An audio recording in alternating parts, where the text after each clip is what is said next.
swinging a fly ball to left field deep. Way back! Way back! This ball is gone! A walk-off home run! Newport Gulls win it here in the 11th. This is the Newport Gulls pregame show, live from Cardines Field in Newport, Rhode Island. Swing and a miss! He struck out Galletti. The Newport Gulls have won the NECBL Southern Division pennant. They will go on to face the Sanford Mainers in the 2015 NECBL Championship. Coming up, interviews, stats, standings, lineups, and a whole lot more. Swing, and that one is chopped. High. Donlan's really going to have to make a play to make this one. The throw to first is in time. One away in the ninth. We got a high drive, left field deep. Bolzano going back, looking up. This ball is a two-run homer. DJ Jones hits it out. Stay tuned. The pregame show begins now on the NECBL Broadcast Network. In his third season covering NECBL baseball, here is play-by-play broadcaster Rob Massey. Good evening, ladies and gentlemen. Welcome back into historic Cardines Field for another edition of Newport Gulls Baseball. I'm Rob Massey. Tonight is Game 1 of the NECBL Southern Division Championship Series between the Newport Gulls and the number 2 seed, the Mystic Schooners. These two teams played each other very hard during the regular season, splitting the season series 3 games apiece in 6 games. It was a very hard-fought series for the Schooners, who looked to come in and tweeted out tonight that in order to be the best, you must beat the best. And right now in the NECBL, the best team is the Newport Gulls, finishing with the number 1 seed overall. We're here tonight because the Newport Gulls won in exciting fashion last night, taking the Ocean State Waves 2-1 here at Cardines Field. Let's show you why we're playing here tonight. Much more on the NECBL Broadcast Network as the Newport Gulls pregame show continues next. The 1-2. Breaking ball, strike 3 called. He struck out the side. 4 strikeouts in a row for Colton Hawk. We go to the bottom of the second inning. No score here. Bland, we'll see the 2-0, and he hits that one to right field deep, going back, and that one is, they're going to say gone. Ryan Bland hits a solo shot here in the 3rd inning. The Ocean State Waves take the lead. Gray checks the runner, Domlin at second, kicks and deals the pitch, swung on, and that one is up through for a hit. Domlin is being waved around. The throw from Bland is heading to the plate. Domlin slides in. It is not in time. The game is tied. Second Ramirez. Hawk goes to the set. The pitch on the way is swung on and missed for strike 3. It's going to be ruled a strikeout to Buck McCarthy, and I believe what will be a passed ball to Steve Sauter to score the go-ahead run. Gray comes to the set. The 3-1 is taken outside for ball 4. It gets away from Robinson. Coming around from third is Brody. And the Newport Gulls have tied things up at 2 apiece. It's a break-even pitch is a ground ball over to Bouchard, and gets it and fires on the second for 1. Over to first. The throw is not in time. Coming around from third is Palamaki. Second base, no one covering the pitch, as a high fly ball out to right field. Looking up is Ramirez, and that ball is gone. A 3-run home run for Steven Sauter puts the Gulls ahead 5-3. Steven Sauter does it again 2 nights in a row. Put the Gulls on his back. He's going to carry him all the way through this ball game. Fires the 2-1s, a high fly ball out to center field. Looking up is the center fielder Afner, and that ball is gone. Buck McCarthy delivers for the Ocean State Waves. A big 2-run home run for Buck McCarthy ties up the score at 5 apiece. Up Nick Dawson to the plate. Dawson lines that one over to Gamache on the backhand. He fires on the first. The throw is in time for out number 2. Huge play by Reed Gamache. First pitch, Lugbauer sees as a high fly ball out to right center field. That ball is far gone. I said it before the game that Drew Lugbauer was due, and the catcher and one of the leaders in this ball club has finally delivered. Good for Drew Lugbauer. The 2-0 swung on, chopped. This could be 2. Bono to second for 1 on the first. It is going to be a double play. They said Lugbauer stuck the bag. It goes 1-6-3 to end the 7th inning. The deals. Swung on, grounded to second base, stabbed by Reed Gamache. He fires the first. What a play by Reed Gamache. The third. They come to their feet at Cardines Field. The Newport Gulls, who only led twice in this ball game, hold on to a 3-run lead. Michael Bono, the righty, looks in for the sign from Steve Sauter. He gets one he likes. He kicks and delivers. Swing and a miss. The Newport Gulls advance to the NECBL Southern Division Championship. They come all the way back from one game down and stave off elimination against their interstate rivals, the Ocean State Waves. We live. Welcome back to the Newport Gulls pregame show here on the NECBL Broadcast Network. I'm Blair Schneider here with Gulls outfielder John Luttel. John, how are you doing today? I'm doing great. How are you? Doing well, thank you. So last night the Gulls hosted the Ocean State Waves, and for the second straight year they defeated them in Game 3 last night 8-5. How important was it knowing that for the second straight year you were playing Ocean State at home? I mean, we don't really try to focus a whole lot on who we're playing. We just try to go out there and do our own thing and execute each pitch to the best of our ability. And you know, last night it was a back and forth game. There were a lot of ups and downs, but you know, we stuck together, and Bono came and gave us a lot of energy late in the game.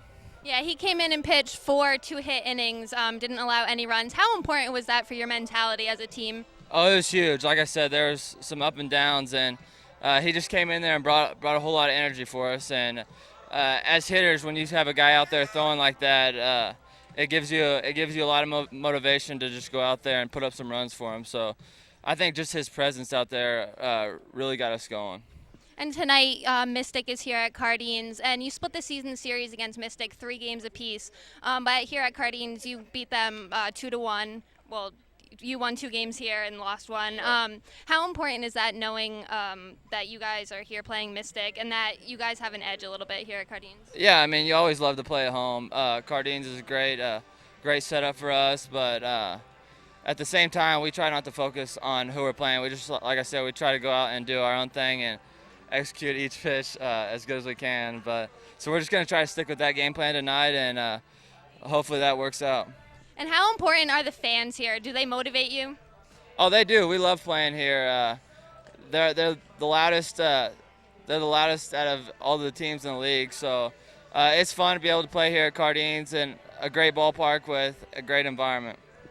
And so tonight, what is the team's mentality going into the game? What do you guys need to do to get the win? I think we're just going to go out and compete, and I think if you have that mindset, everything's going to take care of itself, and just go out and try to win every single pitch. And if we do that, I think we're going to be all right. Okay, good luck tonight, John. Thank you. Very much. I'm Blair Schneider, and the Newport Gulls pregame show continues next here on the NECBL Broadcast Network. Welcome back into the Newport Gulls pregame show. I'm Matthew Tonis along with Newport Gulls Game 3 winner, Michael Bono. Michael, you pitched 4 great innings last night. How'd you feel on the mound? I was pumped up, tight game like that, just trying to give my team a chance to win, so yeah. What were the emotions like as you were warming up in the bullpen and getting ready to enter a game like that, win or go home, and then you come in with a tie game? What's going through your mind? A lot of nerves, but at the same time, try and keep it even keel, not get too excited, not too amped, but just try to get in there and keep calm and not get too over emotional. Over the last week of the season, you guys struggled a little bit, but going back the last 2 games of this series, everything seemed to be clicking for you guys. Was there anything that was said or anything that happened in the dugout that really turned everything around for you guys? I don't think so. I think, just a lot of the guys from last year, Reed and Shea, I mean, they're it's their last year, so I think we're trying to really win it for them, obviously. Well, actually, never mind, sorry. We're just trying to win it for those guys, veterans on the team, and I don't know, I think just a lot of emotion with this team and a lot of chemistry, so. Coming in last night, obviously, with Max Bierman out, you've had Drew over at first base and Steven Sauter behind the plate. How has the chemistry been between you and him and the pitching staff? How has he assimilated into the team after being here for only a week and a half? Oh, he's been great. He's a great receiver, great guy to throw to, calls pitches well. So great guy to throw to for sure. Now, heading into this series, you guys tied up the season series with Mystic 3-3.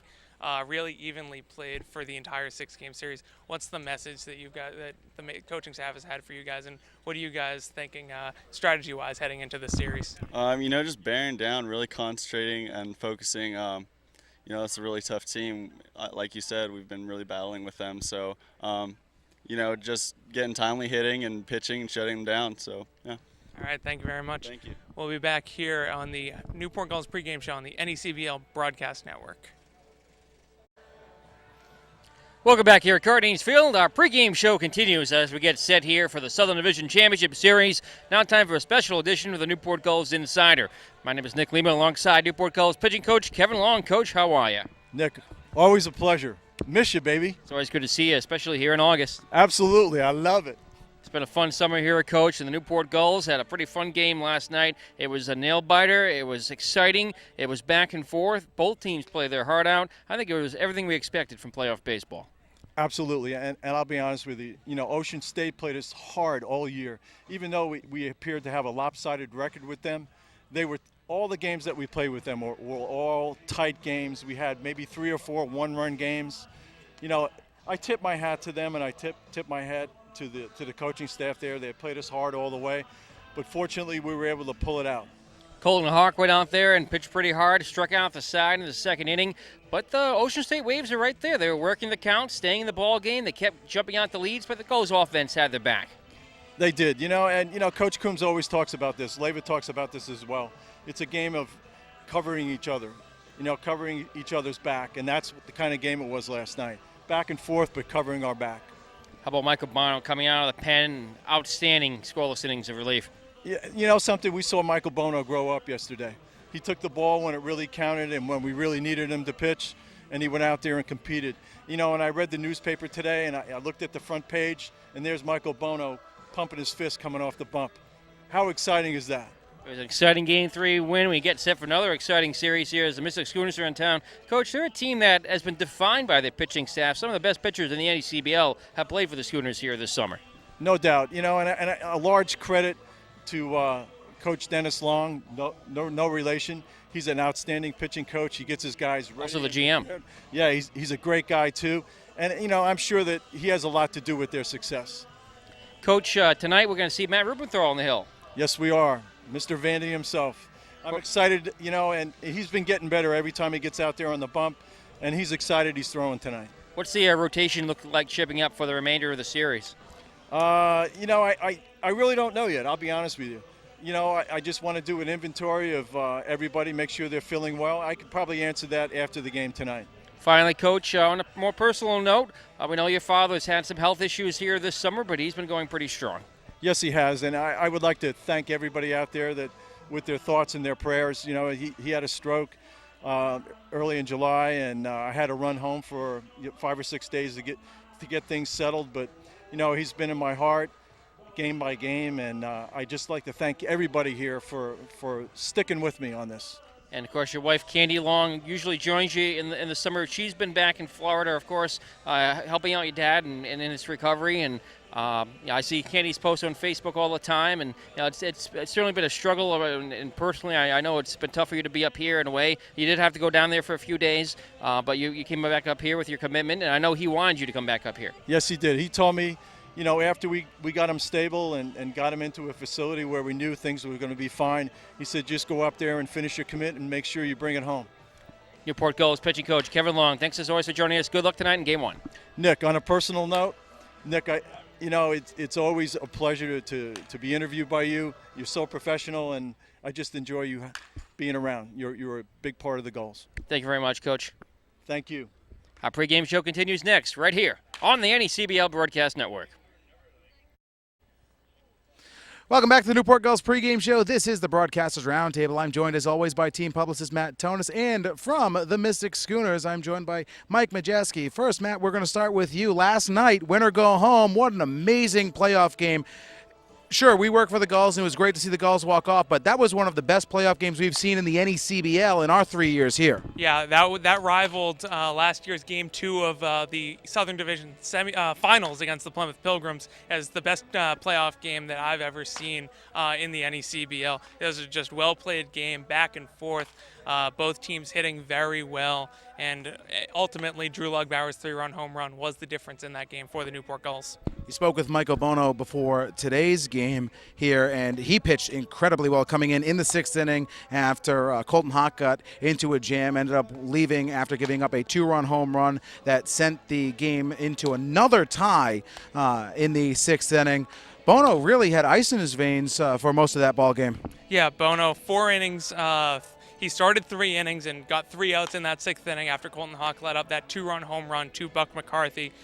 He only allowed 2 hits and 1 walk, and he got a key double play to really send turn the tide towards the Newport Gulls. The game was kind of in flux because no matter which team got a lead, the other team would very quickly either tie that game up or take the lead back. And that double play that Bono started, the 1-6-3 double play that he was a part of, really turned the game in favor of the Newport Gulls, and they were able to carry that momentum through the end of the game. Mike, before we get all formal here with this series, first let me say welcome to Cardines Field. This is your first time here to the Centennial Ballpark. What do you think of the old girl? Oh, it's really nice. I got here and everything is just beautiful around here. The field is awesome, placed right in the middle of the town, and it's just really nice to be here.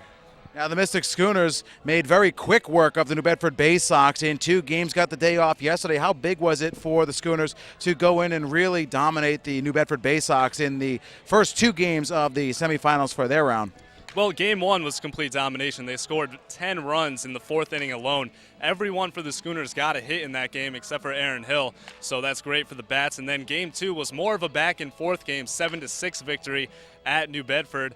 The Schooners took a 2-run lead going late into the game, and then New Bedford got a run back in the bottom of the 8th, I believe. But the Schooners' bullpen, which was spectacular all series long, closed it out for the Schooners and was able to bring them into the second round.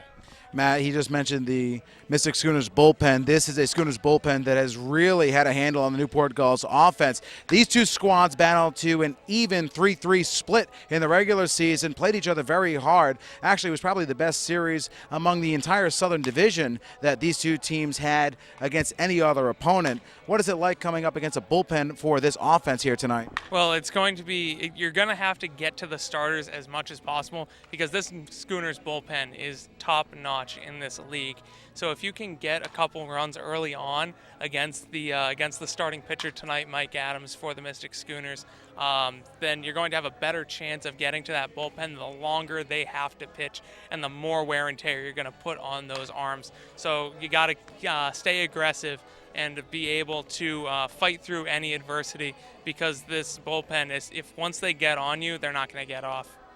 The starter for the Newport Gulls, Matt Rupenthal, last time we saw him was in Part B of that doubleheader, Game 2 against Ocean State on the 1st of August, where he pitched 7 scoreless innings, giving up only a couple of hits, pitching out of a couple of jams. Rupenthal expected to go a long way here tonight for the Gulls. Yeah, in 2 starts last week, Matt Rupenthal was amazing. He won the NECBL Pitcher of the Week award for his efforts.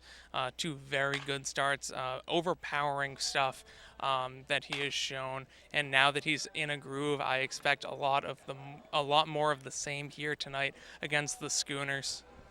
Now, Mike, for the Mystic Schooners going is actually an old friend from Plymouth, is Mike Adams, and what are we expecting out of Mike Adams here tonight in Newport? Well, Mike Adams has been very solid during the regular season, finished with a 3-0 record at ERA of 1.05. Adams is a guy who's not going to get a lot of strikeouts. He's a hard thrower, throws down in the zone, and he's going to pitch for contact. We're expecting the Gulls to hit a lot of ground balls in this game. That's what Adams likes to do. The fielders behind him need to step up and do their jobs, but that's what Adams does. Not a lot of strikeouts, ground balls, and the fielders behind him step up, do what they have to do. then it should be a good game for Adams. Yeah, the last game I remember, actually the best game I've ever seen Mike Adams pitch was in Keene 2 years ago, where he brought a no-hitter into the 7th inning against the Keene Swamp Bats for a very bad Plymouth Pilgrims team back in 2013. The offense for the Mystic Schooners on and off against the Newport Gulls. Remember in the first game of the season series, the Gulls won handedly 9-0 here at Cardines Field. The offense seems to kind of really be the downturn in this entire organization as far as pitching, defense, and offense. The Bats kind of go to sleep midway through games. Is that what they're expecting to turn around here at Newport tonight? Well, I think during the last 2 weeks, they definitely have turned that around. The Bats, as you said, were inconsistent during the beginning and midway through the season, and then all of a sudden they exploded for 21 runs against Danbury just a couple weeks ago. Since then, they went on to win 6 of their last 7 to close out the regular season. They outscored opponents like 55-24, something like that. So the Bats have definitely come through. Ben Ruda has been extraordinary throughout the last couple of weeks. Dan Hoy's been hitting the ball well. Nick Michelli is actually batting .500 in the first round of the playoffs. So the Bats have come through. It's all for what the Schooners need to improve is starting pitching. In the first round, Willie Rios went 3 2/3 innings. Sam Nepiarski went 1 1/3 innings, and then the bullpen shut him down. So all we need tonight is for the Bats to continue what they're doing and Adams to go 5-6 innings, and that'll do it. Matt, the Newport Gulls have no day off like the Mystic Schooners had last night. Had to play win or go home last night. Only used one pitcher out of the bullpen. Offense came around big for this team. What are we expecting out of the Newport Gulls tonight, and what are the keys to them getting victory here in Game 1? Well, some would consider having that off day an advantage. I think Newport having to play those 2 games with their backs against the wall really helped them. We saw them win Game 1 after doing the same exact thing last year, and I think just having played yesterday, getting those swings in, getting in a big situation like last night will really help them. The Bats just need to continue what they were doing.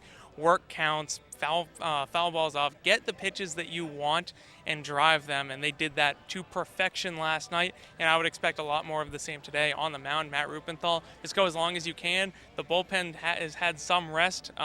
They did not use a lot of the pen in their 2 wins, both at Old Mountain Field and last night here at Cardines Field. So hopefully for Newport, you have enough rest in that bullpen to really help you going forward in this round and maybe the future.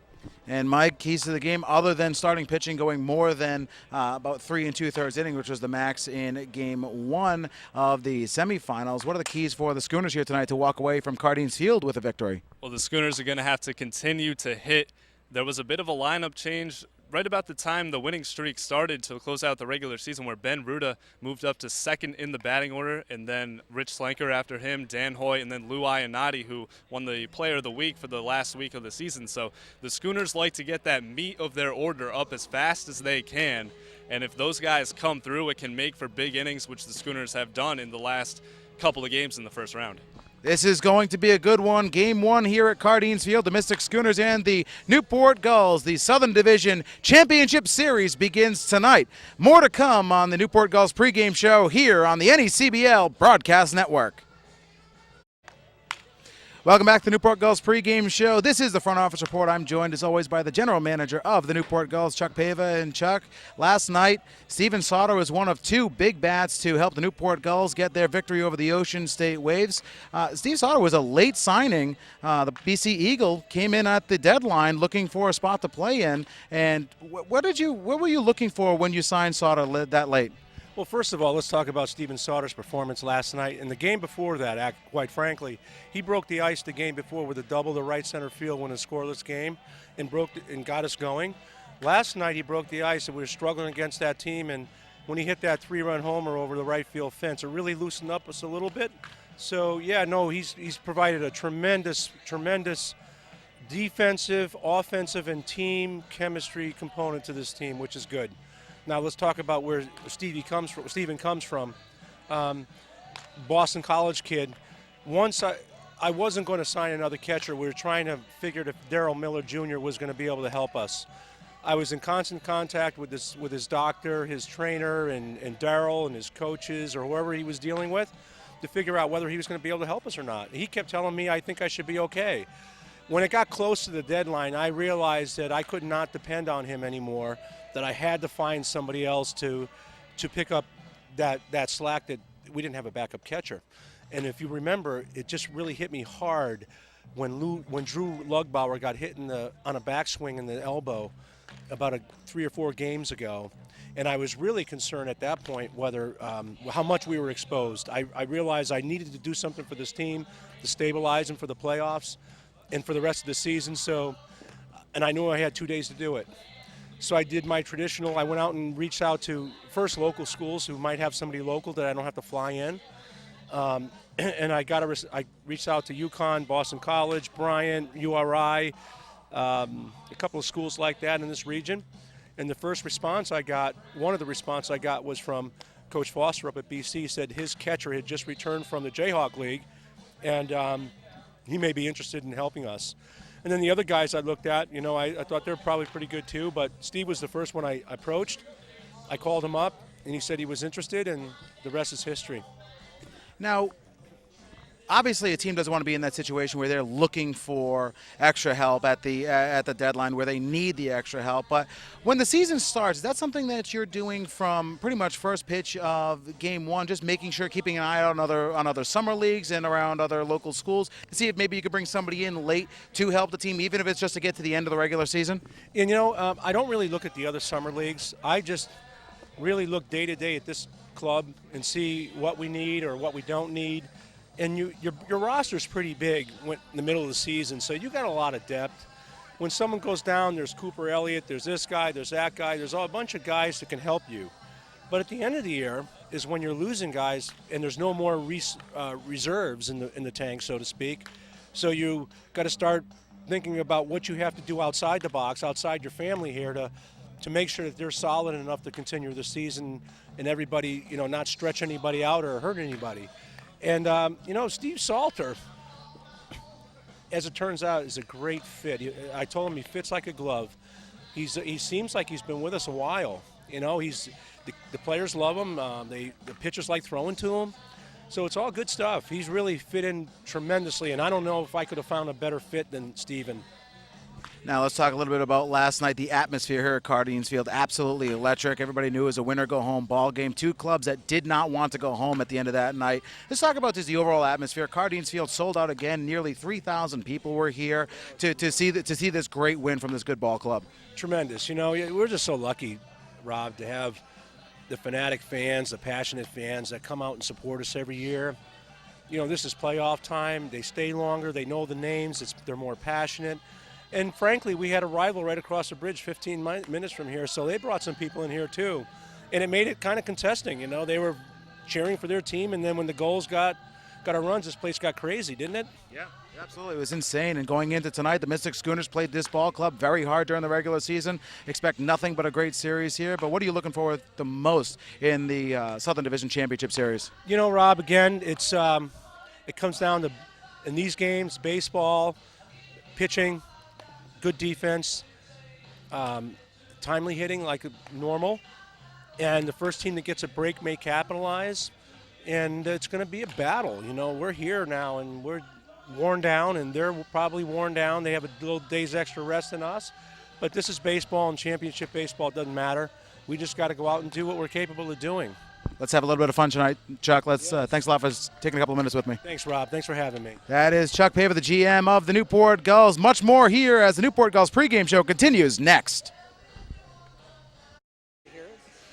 Welcome back to the Newport Gulls pregame show. This is the manager show, and as always, I'm joined by the manager of the Newport Gulls, Mike Coombs. And Skip, last night, what a great ball game between the Newport Gulls and the Ocean State Waves. Nobody wanted to go home, but the Gulls came out victorious.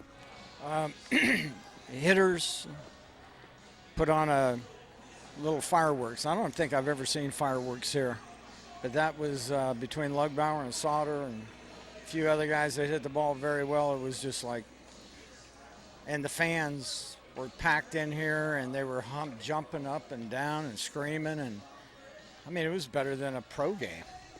Was that one of the more intense games that you've ever seen here at Cardines? I've been here 11 summers. At least I think I have. Can't remember, but yeah, that's the best I've ever seen it like that. I mean, when you look up here and you see people just jumping around, and I think the other fans kind of fueled it a little bit with them, and then, we kind of rubbed it back, I guess. I don't know, back and forth. So, but it was awesome. I was impressed. Now, last night was really a clinic put on by the offenses of both sides of the ball. But on the mound, Colton Hawk and Michael Bono pitched both very, very well for you last night. Hawk left after giving up that 2-run home run in the 6th, but what did you say to him on his way out? Good night. No, I just said, hey, you pitched well. You got after it. Threw 112, I think it was, and we wanted to get him out of there about then. So whether, he gave that up or not, he was coming out, but he gave it up. But he's a good pitcher. He'll be a good one. And he threw the ball well, but, he hit a few bats. But they got a good team, good hitting team. That middle of that order, that 3, 4, and 5 are, those are guys you have to reckon with. And those are their top guns. Now tonight, the series game 1, this could be a barn burner here between these two squads. These are two squads that fought for first place for most of the year, and this is going to be a big series between two teams that played very well against each other. Yeah, they tee it up. They're a good club. They pitch well, they hit well, and they have a good defense. So it's going to be a tough game. Matt Rubenthal gets the start for you tonight. In his last 2 outings, including pitching 7 innings in Ocean State at that 10 a.m. game on August 1st, has pitched nearly lights out, scattering only about 6 hits through both starts. What are you expecting out of Matt here tonight? Nothing but the same. He's intense. He wants to do well. He's proficient at what he does, and hopefully he'll have his stuff tonight and get all 3 going. And if he's got all 3 going, he'll command. If he doesn't, then it could be a short night. Let's have a little bit of fun here tonight, Skip. Good luck. All right, thank you. That is the manager of the Newport Gulls, Mike Coombs. This is going to be a good one. Game 1 of the NECBL Southern Division Championship Series between the Newport Gulls and Mystic Schooners. That game is next here on the NECBL Broadcast Network. Once again, here's Rob Massey and the Newport Gulls broadcast. And welcome into picturesque Cardines Field, ladies and gentlemen, for another edition of Newport Gulls Baseball. I'm Rob Massey. It is Game 1 of the NECBL Southern Division Championship. And Matt Tonis, I cannot believe that we are here. What an amazing playoff game we had at Cardines last night as the Newport Gulls eliminated their interstate rivals, the Ocean State Waves. Yeah, it was a topsy-turvy matchup between the interstate rivals. And all it took was a 3-run home run late by Drew Lugbauer and a double play by Michael Bono to really turn the tides of that game. He pitched 4 stellar innings of relief, allowed just 3 base runners in 4 innings to earn himself a win and earn the Newport Gulls a spot in the Southern Division Championship Series. As we welcome in Mike Majeski. Mike, the Mystic Schooners had a bit of an easier path to Game 1 here tonight as they swept the New Bedford Baysox in 2 games. The Baysox normally played the Mystic Schooners very tough in the regular season. Not necessarily a pushover, but not much of a challenge, it seemed, for Mystic. Well, the Schooners thought it would be a bit of a tougher test, but turns out they played very well against the Baysox in Game 1. All it took was 10 runs in just 1 inning. They scored 10 in the 4th, and that pretty much sealed the deal for Game 1. Game 2 was a very different feel, back and forth. The Baysox actually led 5-4 after the 2nd inning, but the Schooners tied the game in the 4th and took the lead in the 5th. Then they scored 1 more in the 7th. The Baysox got 1 back in the 8th, but Jason Foley came in and he got the save to close it for the Schooners and advance them into this game tonight. It's going to be a fun one here at Cardines Field. We have so much more to go before first pitch. When we come back, there's 1 game going on in the NECBL Southern Division. There's another one going on up north. Upset City last night in Maine. Matt Tonis will tell you all about that game, and we'll tell you how these 2 squads got here on the other end of this break. You're listening to us on the NECBL Broadcast Network. Welcome back into Cardines Field, ladies and gentlemen. Game 1 of the NECBL Southern Division Championship Series. It has been an interesting one. There's another game going on up north, the NECBL Northern Division Championship Series. And Matt, those two teams got there and upset City last night in Maine. Here's Matt Tone to tell you all about it. Yeah, thanks, Rob. Last night at Goodall Park in Sanford, Maine, the North Adams Steeplecats, the 3 seed, defeated the 2-seeded Sanford Mainers. North Adams went up 3-0 after 1, but 4 runs in the last 3 innings for Sanford drove the game into extra innings when the Steeplecats emerged victorious in the 11th with a run to win the game 5-4. So by virtue of that game, North Adams is in Vermont to take on the Vermont Mountaineers, who swept their series over the Laconia Muskrats in the Northern Division Championship Series. We will keep an eye on that ball game, very important, as the next round awaits the chase for the Fay Vincent Cup and 6 games to glory here in the NECBL playoffs. But here tonight, it is the Schooners and the Newport Gulls. Let's tell you a little bit about how these two squads got here.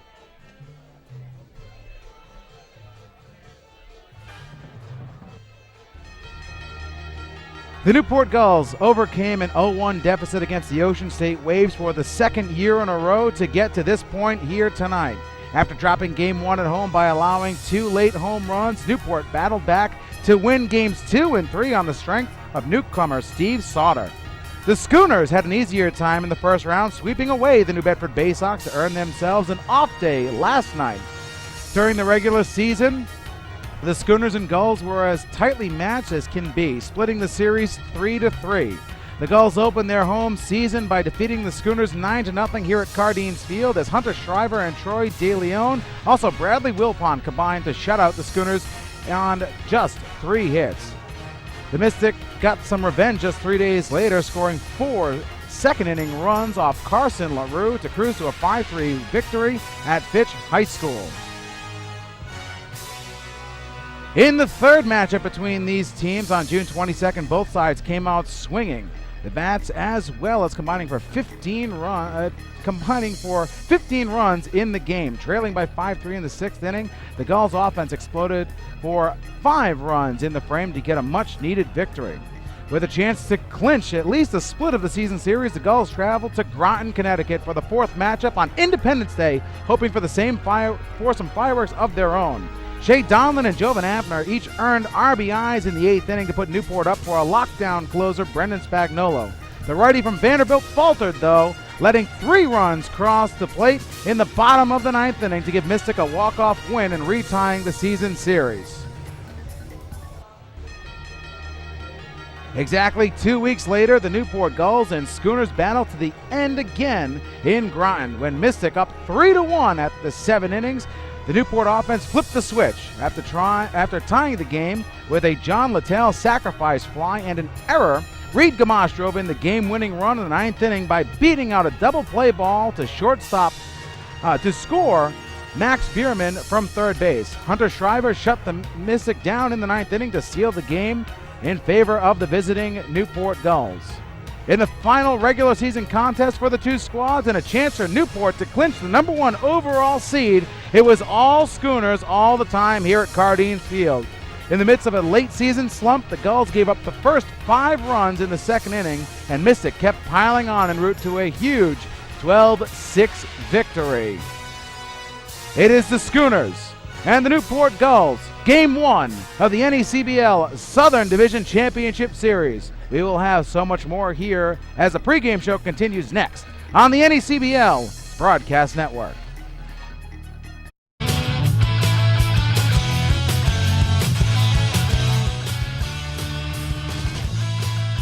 It's going to be a fun one here at Cardines Field. Welcome back in, Rob Massey. Mike Majeski, not Matt Majeski, sitting in for Alex Texera. And, well, Alex, we wish you the best of luck as you start school here, alongside as well Matt Jonas.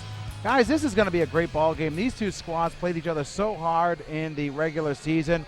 And, Matt, you and I made the comparison early on in the season that this is very similar to the Newport Gulls versus Plymouth Pilgrims season series a year ago. A series that the Newport Gulls did win, but very hard fought. This year, the Schooners and the Newport Gulls really didn't know what you're going to get out of any game, and every contest, with the exception of, I think, opening day here and the final game of the season here, every game was up for grabs. Yeah, there was there was a point in, I believe, every single game except for the most recent game in which each team led in 5 of the 6 games, which shows just how tightly contested this series was.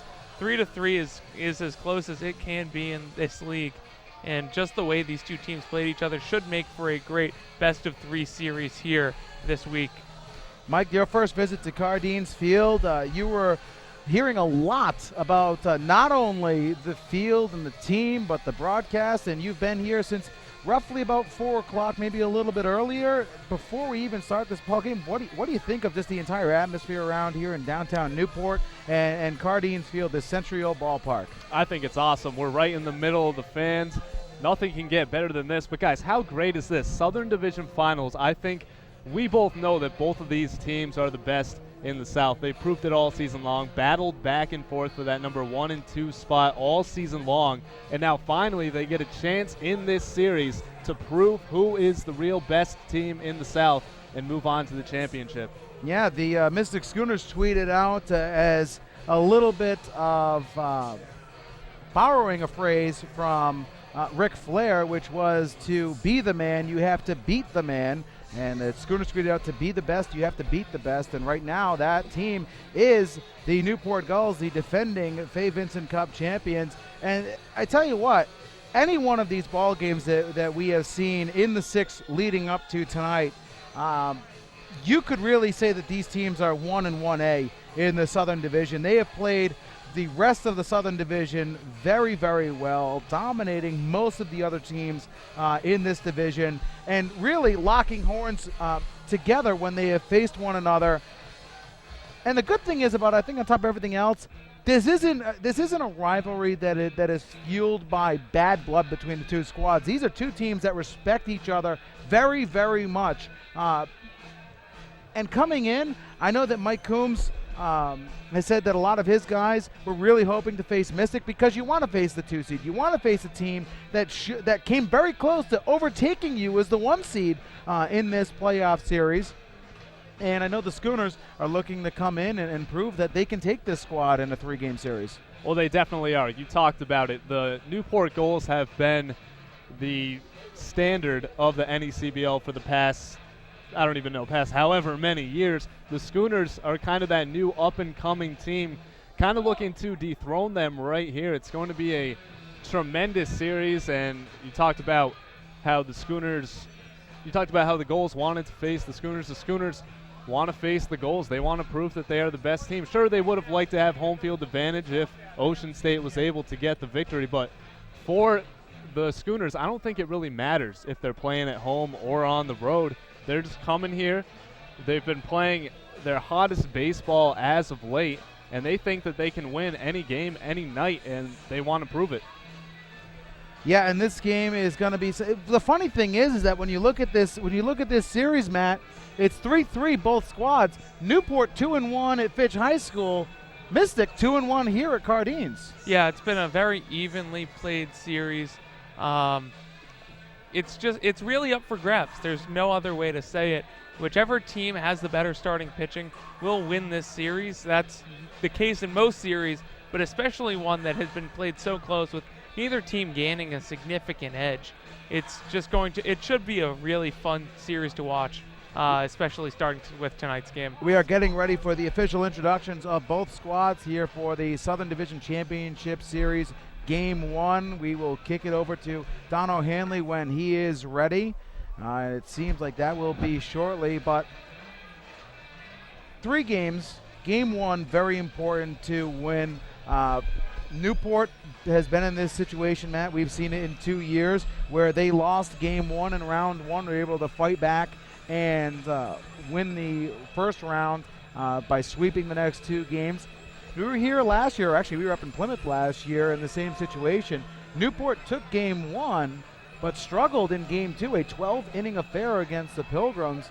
So they ended up coming back and winning Game 3 to go on to the Fay Vincent Cup Series. As, again, we are very close. Oh, actually, there's a shot. Let's see if we can get a shot of it. Max Bierman has returned here to Cardines Field. He is down by the gate behind home plate, meeting with Gully and Gully Jr. and some of his teammates. wishing everybody well.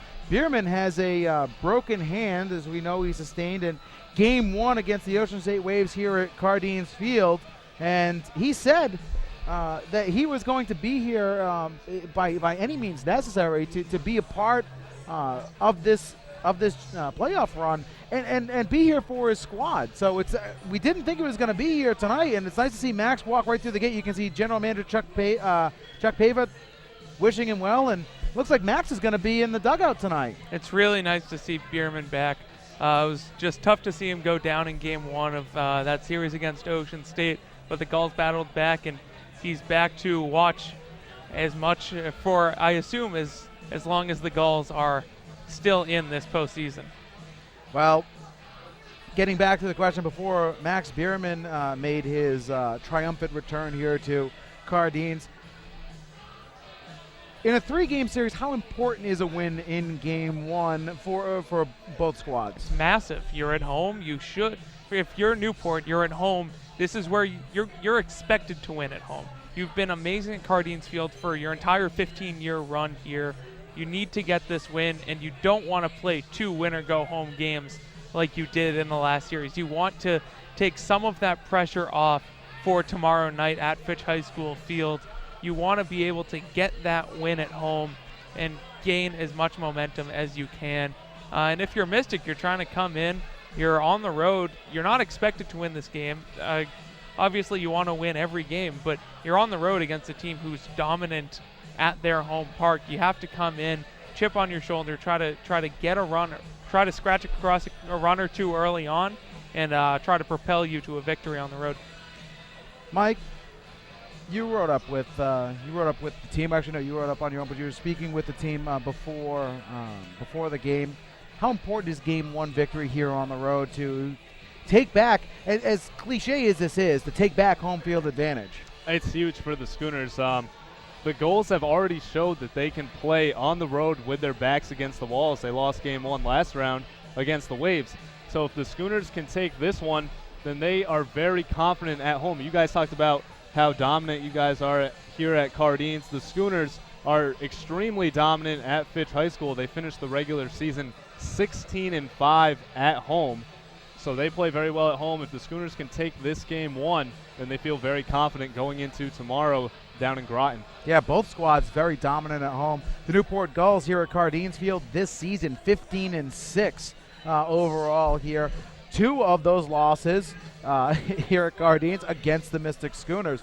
So this is a squad that doesn't seem to be intimidated by the 28-foot walls around Cardines Field or just the history and the nearly 3,000 people that can get packed in here in this ballpark to cheer on the Newport Gulls. And quite honestly, you were listening to the game last night. That was an incredible crowd. The electricity running through this building was palpable. It was. I was listening to you guys and Tim Scott. It was a very, very good game. Fun to listen to. You guys had some great calls in that one. And the Gulls, I mean, they got a much-needed victory. If they lost that, they would have been done, and Mystic would have been facing Ocean State. But I think the Schooners are happy to be here. They love playing in front of the big crowd. They love playing on the big stage. And, I mean, if you want to, as we said, if you want to be the best, you got to beat the best.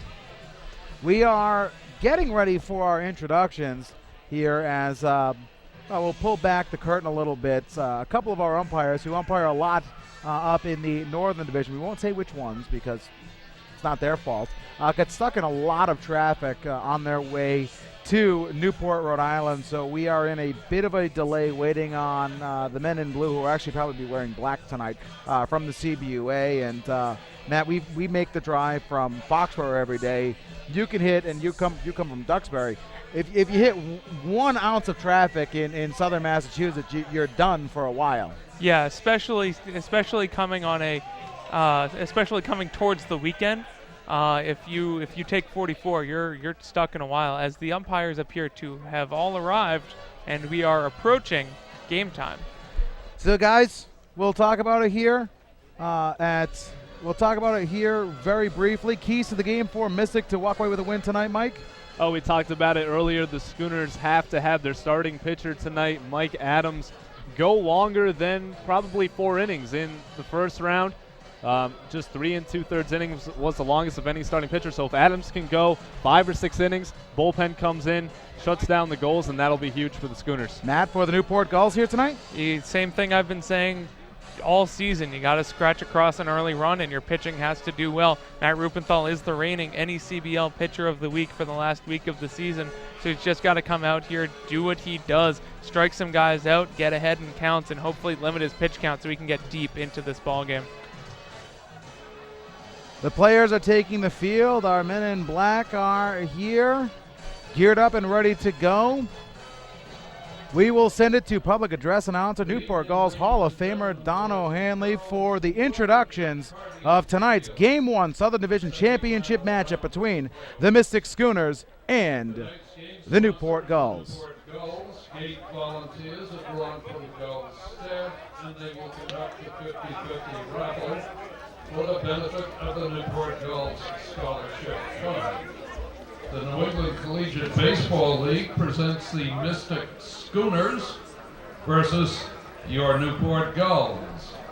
Now, as a courtesy tonight, we are going to announce the rosters for both sides, followed by the starting lineups. Now, for Mystic, and these are pitchers. Number 9, Doug Donarski. He's from the University of Connecticut at Avery Point, a resident of Pawcatuck. Number 19, Jason Foley from Sacred Heart University in Belmore, New York. Number 30, Orlando Gonzalez III from Eastern Connecticut State University. He resides in Oakdale, Connecticut. Number 25, Tim Holmes from Fisher College in Jacksonville, Florida. Number 17, Matt Horton from Cornell University in Poughkeepsie, New York. Number 18, Sean Keenan from Marist College in Dayton, New Jersey. Number 50, Jesse Lepore from the University of Miami. He resides in Beverly Hills, Florida.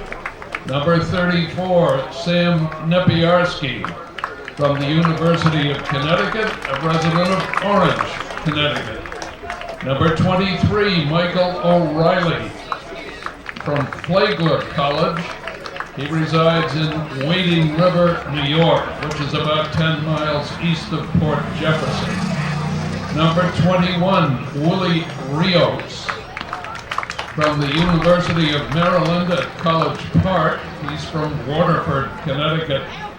Number 14, Joseph Rivera from the University of Connecticut. He resides in Plantsville, Connecticut. Number 16, Ryan Thomas from Marist College in Ringgoes, New Jersey.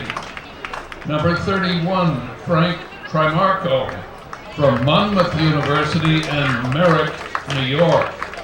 Number 28, Teddy Turner from Trinity University in Kingswood, Texas. They list 2 catchers. Number 15, Philip Jasak from Lemoyne College in Palmer, Massachusetts. Number 44, Chase Livingston from the University of Rhode Island. He resides in Niantic, Connecticut. And finally, number 12, C.J. Moore from Lamar University, a resident of everybody's favorite city, Brooklyn, New York. The starting lineups for Mystic. Leading off, the left fielder, number 1, Nick Maselli from Wagner College in Clifton, New Jersey. Batting second, the right fielder, number 11, Ben Ruta from Wagner College in West Windsor, New Jersey. Batting third, the third baseman, number 24, Richard Slanka from Yale University in Wilton, Connecticut. Batting fourth, the first baseman, number 3, Daniel Hoy from Princeton University in Sellersville, Pennsylvania.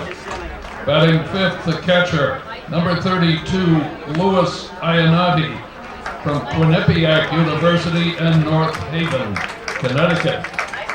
Batting sixth, the second baseman, number 4, Jesse Berardi from St. John's University and Commack, New York, once home for the legendary Long Island Ducks hockey team. Batting seventh, the shortstop, number 7, Aaron Hill from the University of Connecticut. He lives in Groton, Connecticut. Batting eighth, the designated hitter, number 5, John Brucker from Marist College and Sparta, New Jersey. Batting ninth, the center fielder, number 2, Derek Jenkins from Seton Hall University and Annandale, New Jersey. On the mound tonight for the Schooners, number 29, Mike Adams from Wagner College and Egg Harbor Township, New Jersey. The coaching staff, the manager is number 60, Phil Orby, hitting coach number 8, Scott Wasslager, and pitching coach number 65, Dennis Long. Now the roster for the Newport Gulls. The pitchers, number 37, Derek Beaupre from Miami University, a resident of Greenwood Village, Colorado.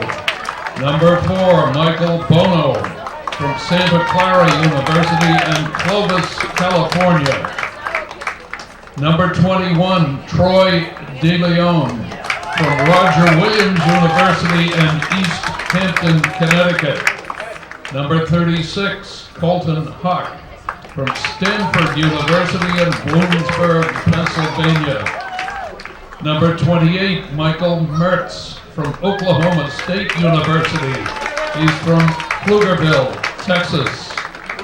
Number 23, Hunter Schreiber from Villanova University and Mechanicsburg, Pennsylvania.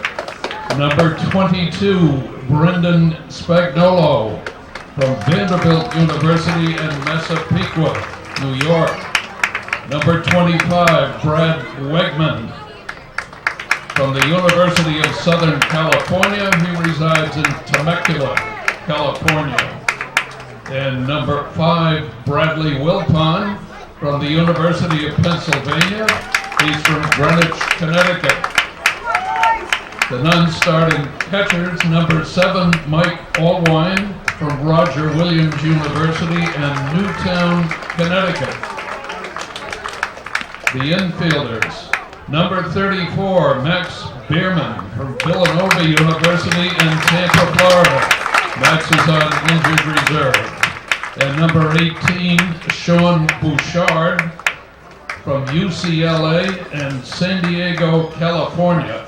And finally, number 13, Cooper Elliott from Washington State University. He's from Kashmir, Washington.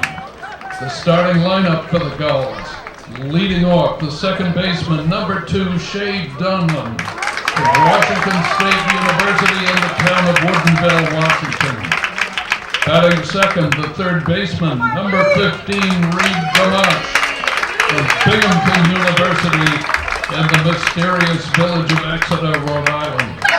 Batting third, the center fielder, number 1, Jovan Afner from the University of Kansas in Chino Hills, California. Batting fourth, the right fielder, number 12, John Littell from Oklahoma State University in Stillwater, Oklahoma, which is just north of Ponca City. Batting fifth, the first baseman, number 10, Drew Lovedower from the University of Michigan. He's from Pleasant Valley, New York. Batting sixth, the designated hitter, number 26, Quinn Brody from Stanford University and the City of the Angels, Los Angeles. Batting seventh, the catcher, number 8, Steve Sauter, an Eagle from Boston College and a resident of Mansfield, Massachusetts. Batting eighth, the left fielder, number 31, Jeremy Wolf from Trinity University of Texas in Scottsdale, Arizona.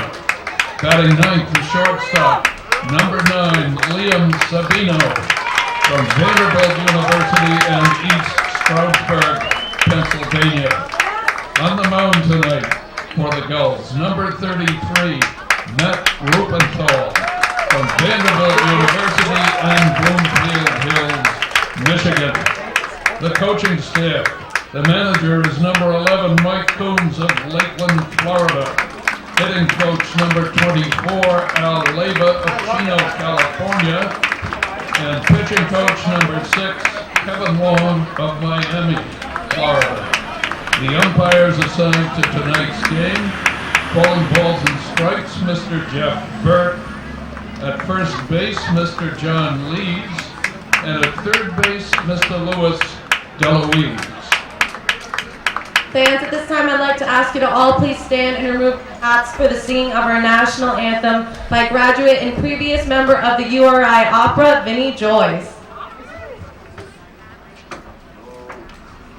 Oh, say can you see by the dawn's early light what so proudly we hailed at the twilight's last gleaming, whose broad stripes and bright stars through the perilous fight o'er the ramparts we watched were so gallantly streaming, and the rocket's red glare, the bombs bursting in air, gave proof through the night that our flag was still there.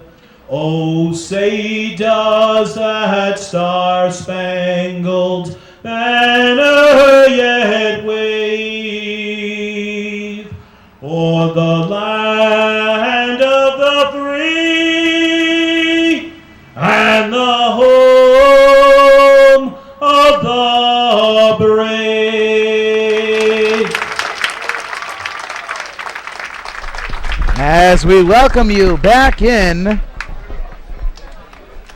to Cardines Field, the introductions by Don O'Hanley, and we're sitting there laughing, Matt, but Don has a way of just putting a fun twist on everything. He's the greatest of all time. There's no other way to say it.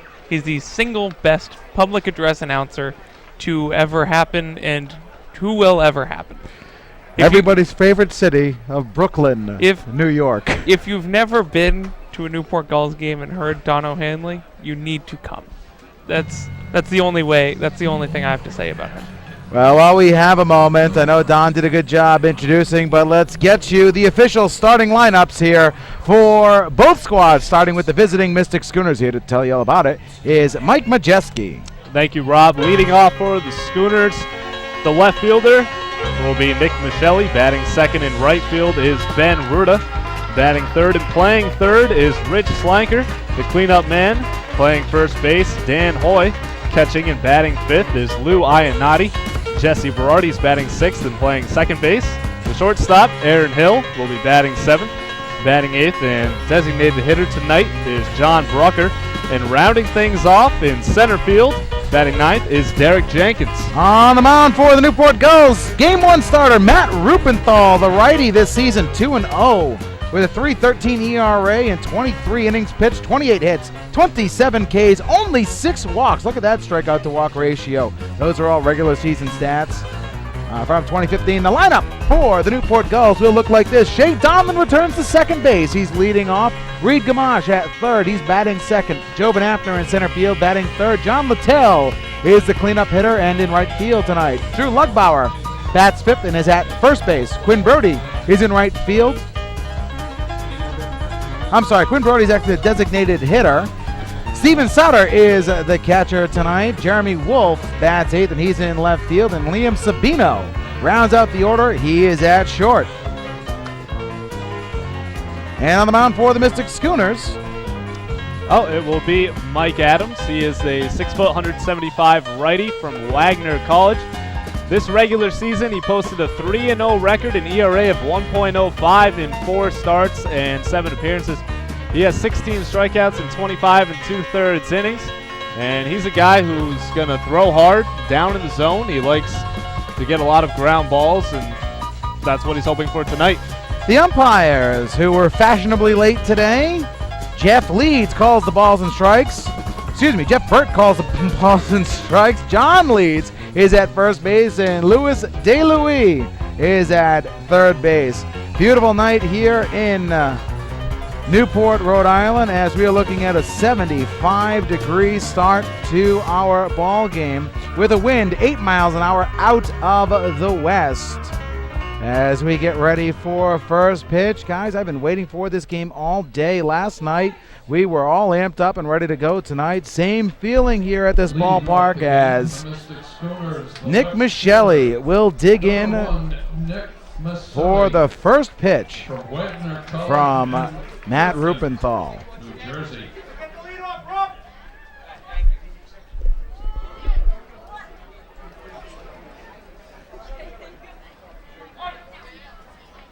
The first pitch of this series is high, ball one. We are underway at 6:59 on the East Coast. Want to thank everybody for listening all across the USA and all around the world on Point Streak. The 1-0 swung on. That is grounded through for a hit right through the left side. Nick Michelli wastes no time, and a leadoff single for the Mystic Schooners. Nick Michelli does exactly what the Schooners need to do, and that's get base runners on. That's a perfect start to this inning, and he'll just keep improving. He came in today batting .500 through the first round of the playoffs. Ben Ruda digs in. He bats .250 here in the postseason. He led the Mystic Schooners in batting average, batting .346 through 41 games. The big lefty has been a thorn in the side of the Newport Gulls this year. The pitch from Rupenthal misses low, a ball one. And Ben Ruda was also second on the team in home runs and RBIs.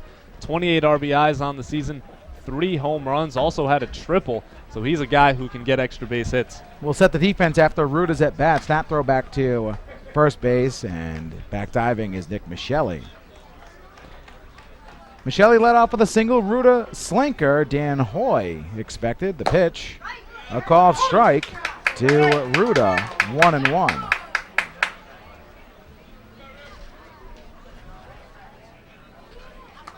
Gorgeous night here in Newport. High skies, a couple of clouds.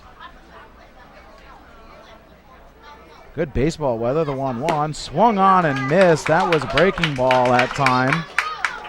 And Ruda was out on his front foot. Well, against Newport this season, Ben Ruda has been pretty solid. He has a .385 batting average and has 4 doubles, also 14 RBIs. Back diving again is Nick Michelli, batting 40 points over his overall batting average. That's huge for these Schooners. The 1-2 inside, ball 2, nearly clipped him on the knee there.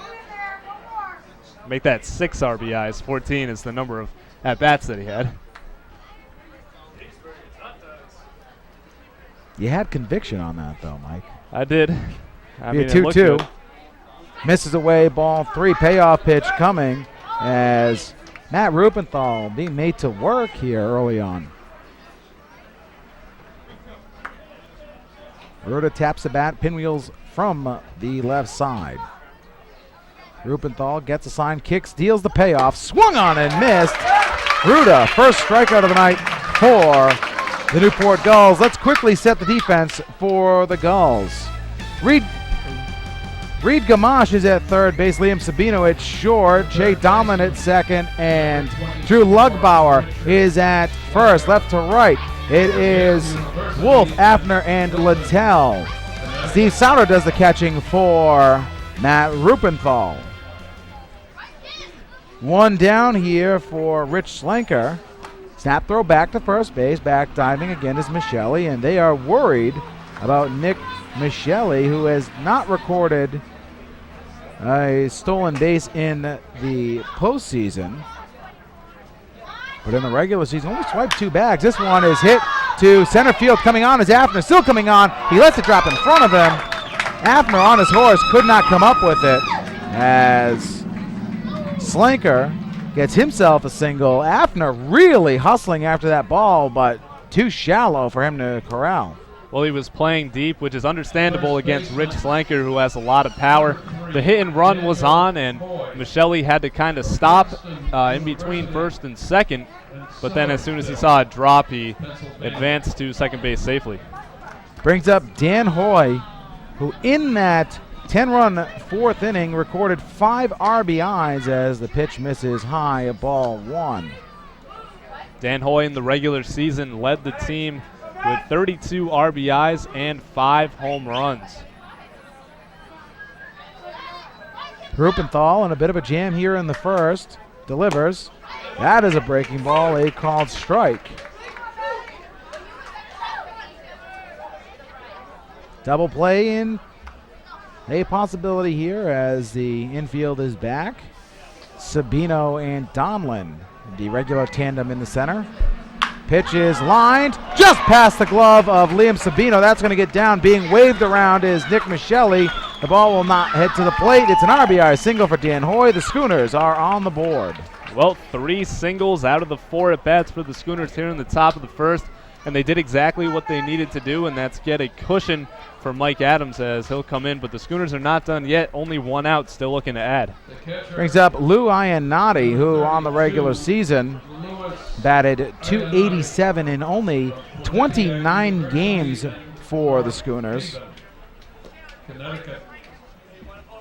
Iannotti, another lefty to face Matt Rupenthal. Both sides very lefty heavy. Well, right now we have the battle of the regular season last week, pitcher of the year and hitter of the year. Pitch is a called strike. I believe you meant of the week, but yep. I mean, you want to give them both that. It's going to be kind of hard to sell, but if you want to sell that. Got too carried away. Give Chris Aliano a call. See if he can sell that into a story. As that pitch misses high, ball 1. Rupenthal pitched absolutely brilliant against the Ocean State Waves in his final regular season start. Technically not a start. He technically came on and is assigned as a reliever in a 12-inning affair that took 2 days to play. Checks the runner, the 1-1. Misses well high, ball 2. Fans still trickling in here at Cardines Field.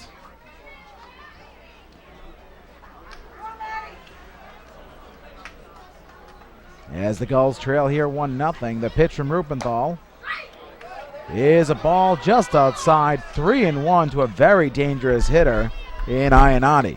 A very good eye from Lou Iannotti, and now he has a hitter's count. He'll be looking for something to hit. Rupenthal gets a sign he likes from Sauter. Checks the runner, kicks and deals the 3-1. Misses high, ball 4. He has walked. The bases loaded with still just 1 down. And Matt Rupenthal is in a heck of a jam. Yeah, Rupenthal was able to pitch around some jams in his last 2 outings, but today he's really pitched himself into a real sticky situation as Kevin Long makes his way out to the pitcher's mound. Well, I'm going to go check on his starter, who has allowed 3 hits and a walk here in the first inning.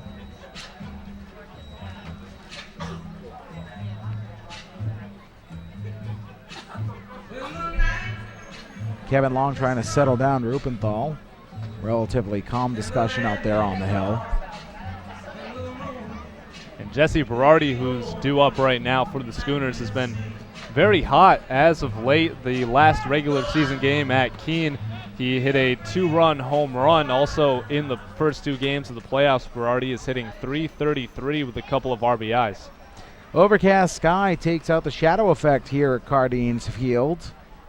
Well, it is not a gloomy day in Newport. Not bright and full of sunshine as it was here to begin the night last night. First pitch to Berardi. Swung on and grounded. Snagged by Drew Lugbauer. No, it is not. It went through. Lugbauer made a great sell. It is a single for Jesse Berardi as Lugbauer gave a great diving effort. Thought he had that ball.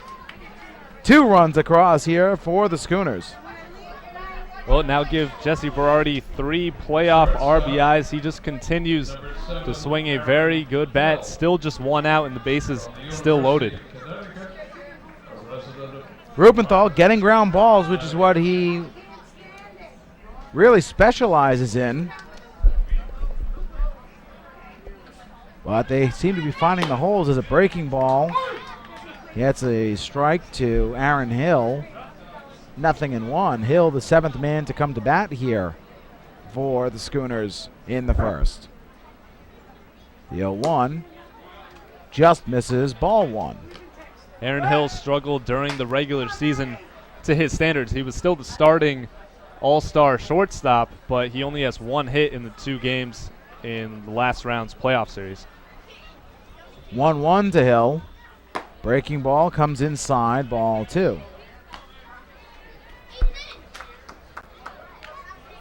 That hit was a big one that came in game 2. It was an RBI double for Hill. Rubenthal, who's going from the full windup, steps off to go over the signals again with Steve Sauter. He winds, kicks, and deals the 2-1. Swung on and that's grounded. Liam Sabino snags that ball. He gets up, no play, everybody's safe. Run number 3 comes across, an infield single for Aaron Hill. Aaron Hill, nice contact on that one, and for Sabino, a very tough play going to his right. Made a nice effort diving, keeping it in the infield. If he didn't, could have brought around 2 runs. John Brucker comes up, 8th man to bat here against Matt Rubenthal. As he kicks and deals, first pitch, ball up, ready to fire was Steve Sauter.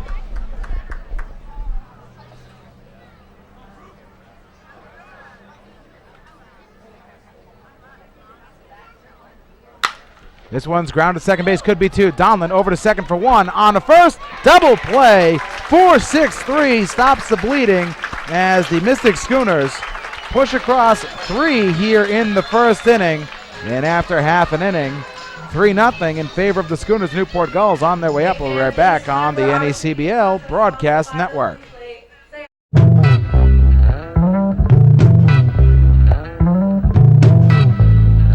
Welcome back in the Cardines field. We are going to pause 10 seconds for station identification. NCTV 18 Newport County, the World Wide Web, and on DVD. This is Newport Gulls Baseball on the NECBL Broadcast Network. Welcome back in, ladies and gentlemen. Rob Massey, Mike Majeski, Matt Tonis calling the action for you live. Meg Kirby down there on the end. She'll be in on the post-game show as we go to the bottom of the first here. And, Matt, before we get to the bottom of the first, Matt Rubenthal kind of roughed up there on the first. Yeah, that's probably the worst inning I've seen from him since coming to Newport this year. Right now just needs to focus on settling down. The offense has scored more than 3 runs before. They've given their pitchers plenty of run support, so he just needs to focus on not giving up any more. First pitch to Shea Donlin is a ball away from Mike Adams, old friend of ours, Matt, as we saw him pitch for Plymouth 2 years ago. Next pitch, Donlin misses high and away, and Mike, tell us a little bit about Adams there. Well, Adams is very good during the regular season, 3-0, 1.05 ERA. 3-0, that one is lined into left field, and it's going to drop in for a hit. Michele tried to get down there on a dive to pick that off the grass, but he could not come up with it. It is a single for Shea Donlin. Take a look at that valiant effort, if we can, by Nick Michele out there in left. Well, that's a tough play for Michele, who is usually the second baseman for the Schooners. See that real dive out there at the slow-mo with the TriCaster. He got moved into left field after the injury for Jake Myers, who had to head home in the last game of the season. First pitch to Reed Gamache misses inside of ball 1. As the Gulls have to play from behind here.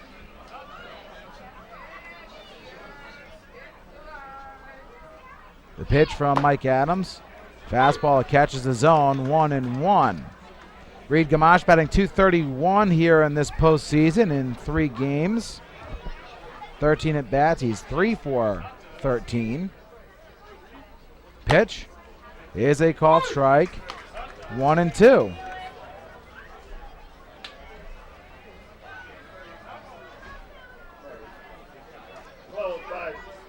Dahlman completely cleared and ready to play here after his injury 2 weeks ago. As that one swung on and missed. Gamache down by way of the K, and Adams, big breaking ball there, had Gamache out on his front foot. It really was. It's tough to hit against Adams when he comes with that hard fastball, low to mid 90s, and then he comes with that breaking ball, slowing it way down. It keeps those hitters off balance. Brings up Jovan Afner as he sees the first pitch from Mike Adams, missed for a ball. Adams a 1.05 ERA in the regular season. It's nearly untouchable. That pitch is hit to left field, deep, going back is Michele. He makes the catch for out number 2. That one hung up there just a little bit too long for Jovan Afner. And that's huge for Michele, getting comfortable in left field after that first ball hit to him. Probably should have been caught, but Michele for the second out right there. Looking pretty good out in left. Brings up John Littell, who moved up to the 4 spot last night, I believe it was, for the Newport Gulls, Matt. And Mike Coombs wants to get Littell more opportunities to bat runs in. As the pitch to Littell is a called strike, 0-1. Yeah, after the struggles that Drew Lugbauer had, he moved down a couple of spots last night, back up a spot tonight, but just trying to find the right combination. The 0-1 swung on and missed as Littell comes in tonight in the postseason, batting at .400 through the first 3 games. Game 4 for the Newport Gulls, Game 3 for the Mystic Schooners. The pitch, strike 3 called, fastball outside part of the plate. The leadoff single squandered by the Newport Gulls. They trail after 1 inning, 3-0. We'll be right back on the NECBL Broadcast Network. Thanks to all of you watching live on the NECBL Broadcast Network. Thanks to Point Streak, but if you are watching this through any of our other media outlets, we're going to take care of our copyright responsibilities. We'll be right back.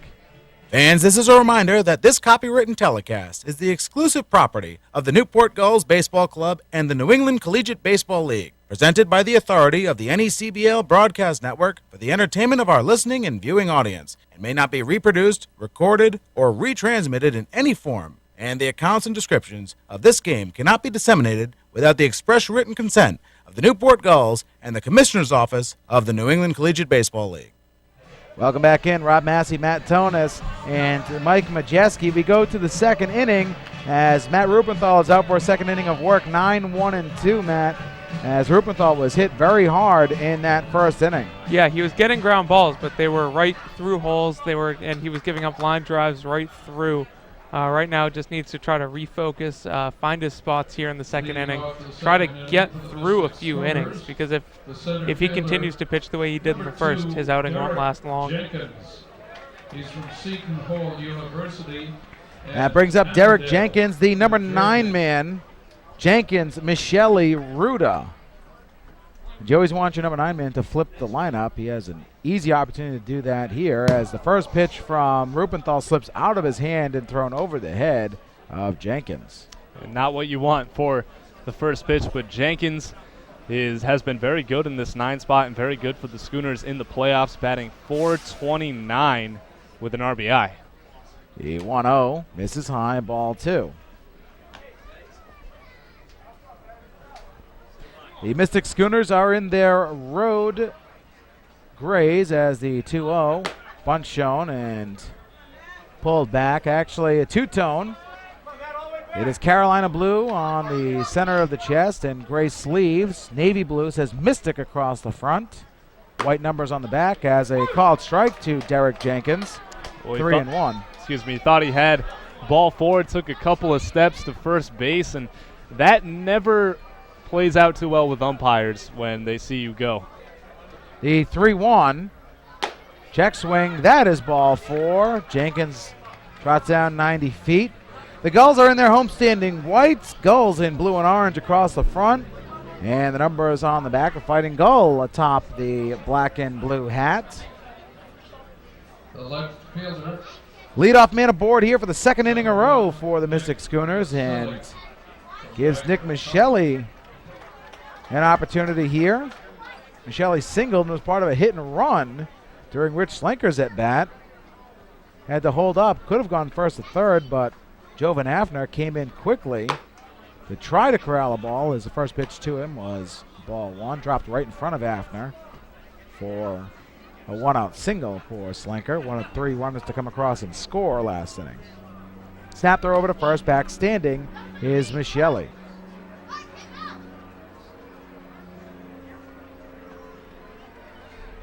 Long look in there from Rupenthal. He gets the sign he likes. The 1-0, that misses high, ball two.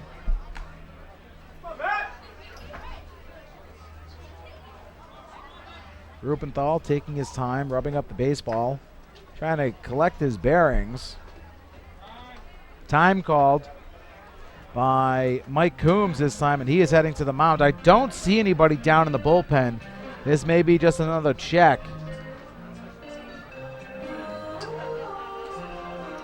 Coombs heading out to speak to his hurler. Last inning it was Kevin Long, and Matt, I would think that if it's Mike Coombs, this is more of a serious visit, as there is nobody warming for the Newport Gulls, but the skipper has seen enough to at least make an appearance. Yeah, Rupenthal has not looked the same today that he has in his last two outings. I'm not sure what the discussion is, obviously, but he's probably just trying to get him back to find that release point that he's been at, find that same command, because it hasn't been there so far. You can see Steve Sauter saying to him, just throw the ball, man. Do what you can, do what you know you can do. Meeting on the mound over.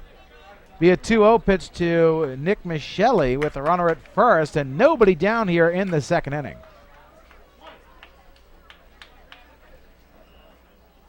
Rupenthal kicks and deals. That one is hit to center field. Going back is Hafner, still going back. Looking up. It is off the wall. Going first to third is Derek Jenkins. He'll be held up at third. Snap throw back to third. They have Jenkins tied up in a rundown. The plate is going to be in time. The play at third is not in time, as Jenkins was gunned down at the dish. He overran third base and got thrown out. Nick Michelli gets a double move to third on the throw, but a big out there at the plate. Well, what happened was Scott Wasslager, the third base coach, originally was circling around Jenkins to score, and then last second held him up. And then by that time, Jenkins saw the throw to third, decided to head home, and was out by a mile. It was Hafner to Sabino to Gamache to Sauter, 8-6-5-2 as the pitch to Ruda misses for a ball. One down, runner at third. The pitch is a ball, 2-0. Well, the Schooners really should have runners on second and third right now, but Ben Ruda not the worst guy at all to have up at the plate right now to try and drive in another run.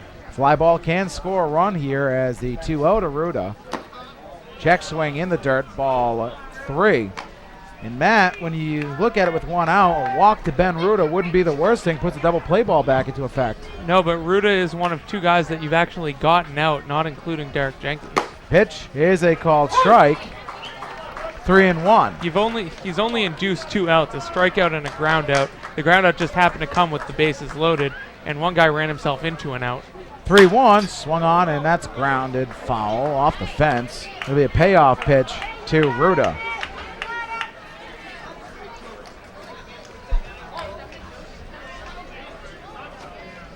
The payoff pitch from Rupenthal swung on and chopped to the first base. It is foul, just foul.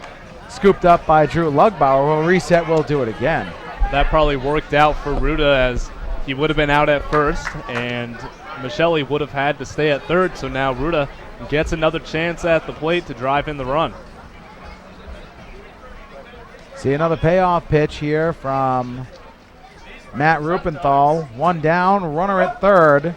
The pitch, swung on and missed. He got Ruda down by way of the K again.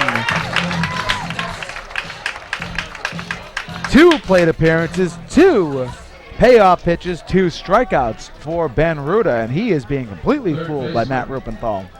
He really is. 2 strikeouts for Ruda is not what we're used to seeing from him. He's pretty solid at the plate always, as Scott Wasslager is going to talk to Rich Slanker. But it's rare to see Ruda with 2 Ks already through his first 2 at-bats. I don't think I've seen Ruda go back-to-back with strikeouts in any of the 6 games against the Newport Gulls this season. So Slanker comes up, runner at third, 2 down here. The pitch from Rupenthal. Breaking ball chopped, and that's going to get through for a hit. The 4th Schooner run comes in. First pitch swinging RBI single for Slanker. Slanker gets the job done, especially that's huge with 2 outs, able to bring in the run from third. If the Schooners did not do that, then it would have been a failed inning. Prototypical baseball thing to do there, but if everything played out as evenly as it did, that would be 1 run across with a runner at third and only 1 down.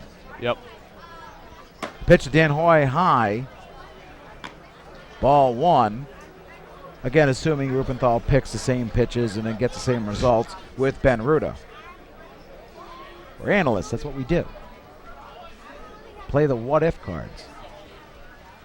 1-0, misses high. Ball 2 with that breaking ball. And Rupenthal is not hitting his spots at all here tonight. No, every pitch has been in a different spot than where he wanted it. Steven Sauter's been jumping all over the zone.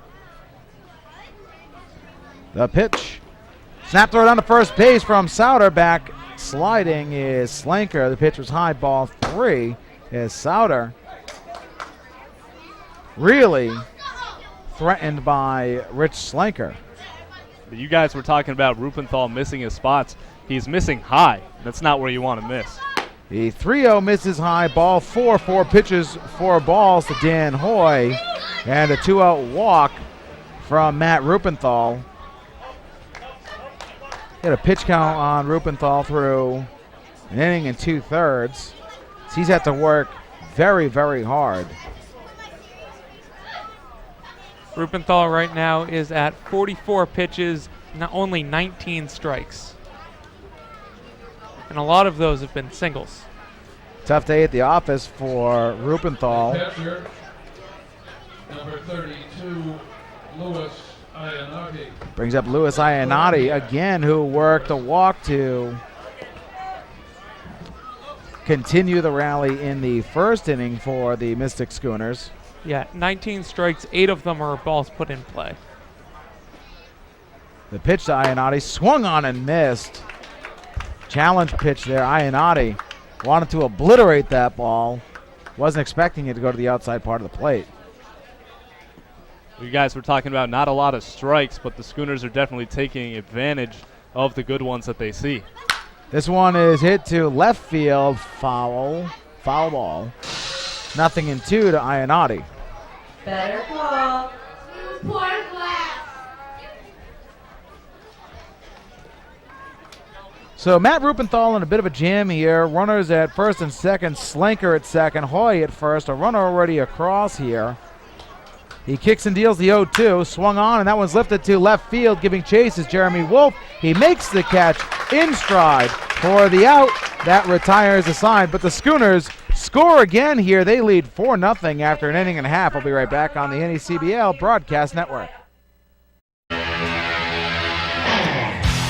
Back here in Newport, Rhode Island, 4-0 in favor of the Mystic Schooners. While we have a moment, let's set the defense for the visiting Schooners here. Once again, Mike Majeski. Thank you, Rob. Left to right in the outfield, Nick Michelli, Derek Jenkins, and Ben Ruda. Left to right in the infield, Rich Slanker is at third. Aaron Hill is at short. Jesse Berardi is the second baseman. Dan Hoy is at first base. And Lou Iannotti is doing the catching for Mike Adams. Thanks very much, Mike. As Drew Lugbauer digs in, the hero of last night's game, takes a first pitch outside, ball 1. Lugbauer saw a first pitch fastball in the 6th inning that he absolutely obliterated as that pitch misses high, ball 2. Put the Gulls ahead for good in Game 3 of the semifinals. The 2-0 misses low, ball 3, and Mike Adams. 3 straight pitches, 3 straight balls. Uncharacteristic for Adams. We'll see if he can get back on track. 3-0, a get-me-over fastball called strike, 3-1.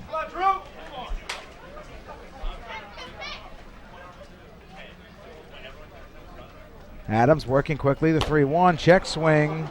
Lugbauer went around, 3-2. That probably would have been ball 4 as it was high in the strike zone, and Lugbauer, as soon as he went around, he knew it, and he pulled back, but it wasn't in time. Payoff pitch coming to Drew. Misses away, ball 4. As Lugbauer led the league this year in free passes with 35, does it again here tonight. Gets himself on base by hook or by crook. It's a nice way to get on base, a nice way to lead off the inning. Second inning in a row that the Gulls have had the leadoff man on base. They light the lights here at Cardines Field in the bottom of the 2nd inning as Quinn Brody comes to bat for the first time tonight. First pitch he sees, he fouls away, ball 1. Better call. Newport Glass.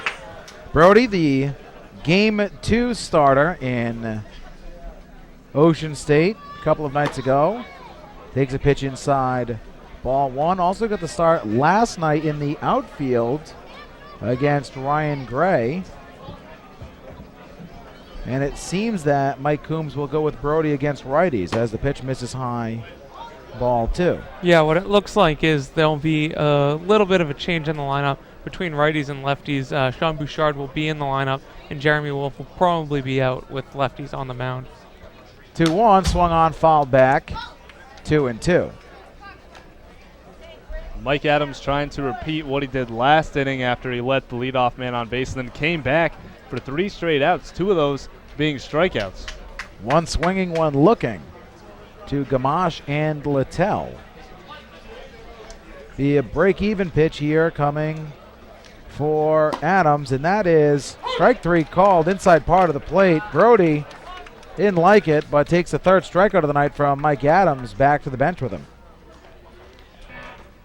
One down here for Steve Sauter. The catcher, number 8, Steve Sauter. Another guy who, when he got here, was just looking for a way into the lineup, and ended up being a huge part of this Newport Gulls playoff team, batting .429 right now for the Gulls in the postseason, and takes the first pitch he sees and flies it foul just on the opposite end of the fence on the 3rd base side.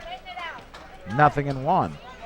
Well, you guys were telling me about Sauter, how you signed him on the deadline from a college league that's not as well known as this one. And the Jayhawk League, yep. Yeah, and he's come through and just been a spark for you guys. Last night he hit a huge home run. That was the first of 2 home runs that put the Gulls ahead. As the pitch to Sauter is a breaking ball, misses just high and inside. Adams kind of wanted that pitch.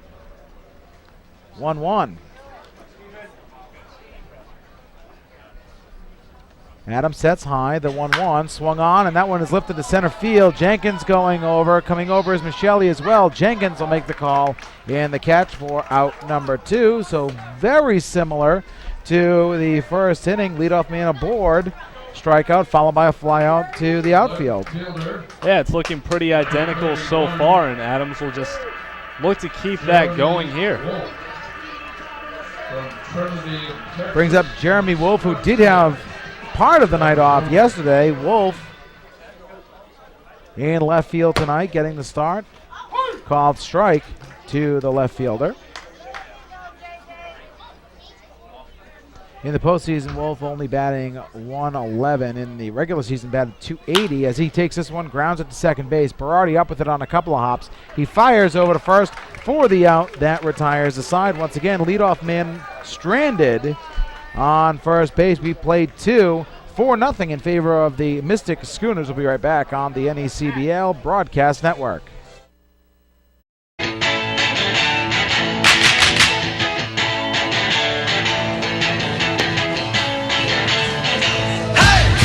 Glad to see some of our fans along the outfield. That is in straightaway center.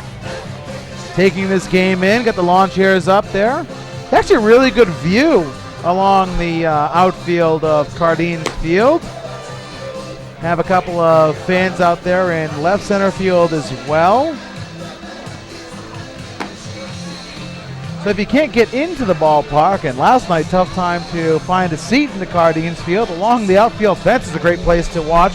Or of course along the top of the Mudville Pub on their roof deck, which has a couple of people up there enjoying an adult beverage or two. Taking in the Newport Gulls and the Mystic Schooners, game 1 of the Southern Division Championship Series.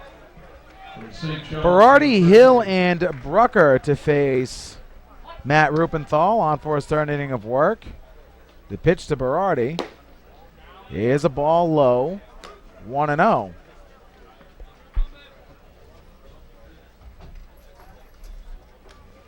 Rupenthal kicks, deals. That one misses away, ball 2, and Rupenthal has had very little control of any of his pitches here tonight. Yeah, he's been all over the place. 2-0. That one is lined into right field deep. That one's going to one-hop the wall out in right center by the triangle. Going to second base is Berardi. He will pull up with a stand-up double. Third inning in a row that the leadoff man for the Mystic Schooners is aboard, and that one was a rope. It really was. There's a lot of nooks and crannies in this park, and Jesse Berardi found maybe the second deepest one here, and he's able to leg out a leadoff double. That brings up Aaron Hill, who singled in the first inning, where 8 men came to the plate for the Schooners. First pitch to Hill. That one is lifted to right field. Going over is John Littell. He will make the catch. The runner will go to third base. The play at third is going to be in time. A double play. Jesse Berardi took the risk, and John Littell coming in made a great throw to Reed Gamache at third to take the base runner away. The out goes 9-5. And there are 2 down. Well, I understand Berardi trying to be aggressive, but when that ball was first hit, I thought there was no chance he was going. It was too shallow, and he paid the price. Plus, John Littell has a very good arm out there in right field. He's shown it off, and he makes a great throw to Reed Gamache today. 1-0. Misses inside to John Brucker. 2-0. And Rupenthal not getting calls that he thinks he should be getting. Looks like he's getting a little frustrated. The 2-0 swung on, lined, and that's going to be in for a hit down the right field line. Hitting first base and being held up at first is John Brucker. 2-out single for the designated hitter. I really thought that double play would get something going for Matt Rupenthal, but after that 1-0 pitch didn't go his way, he left one kind of right over the middle for that line drive single. So the inning continues, and Derek Jenkins, another base running folly, was erased in the second inning after going first to third on a double by Nick Michelli and get caught up between third and the dish. Snap throw over to first base. Back diving is John Brucker. Well, the base running for the Schooners has been very aggressive, and at points, as we've seen already twice, it's got them into trouble. This one lifted away, foul, reset. 0-1 to the number 9 man for the Mystic Schooners. I mean, there's nothing wrong with being aggressive on the base paths. That's what you want from your team, but you take a look at it, Jesse Berardi would probably be on third base right now. You'd have runners on the corners with just 1 out. Snap throw again, back standing this time is Brucker.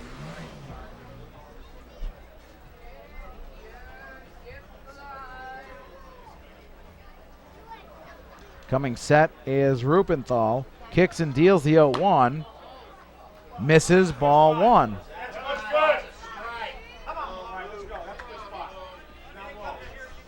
Rupenthal is frustrated out there on the mound. Fans frustrated for him. A lot of umpires in the stands did not like that last pitch. Be a 1-1 pitch to Derek Jenkins, but we'll have to wait. And Brooker is picked off at first base. Let's see if we can see that again. A great pickoff by Matt Rubenthal. Gets John Brooker at first.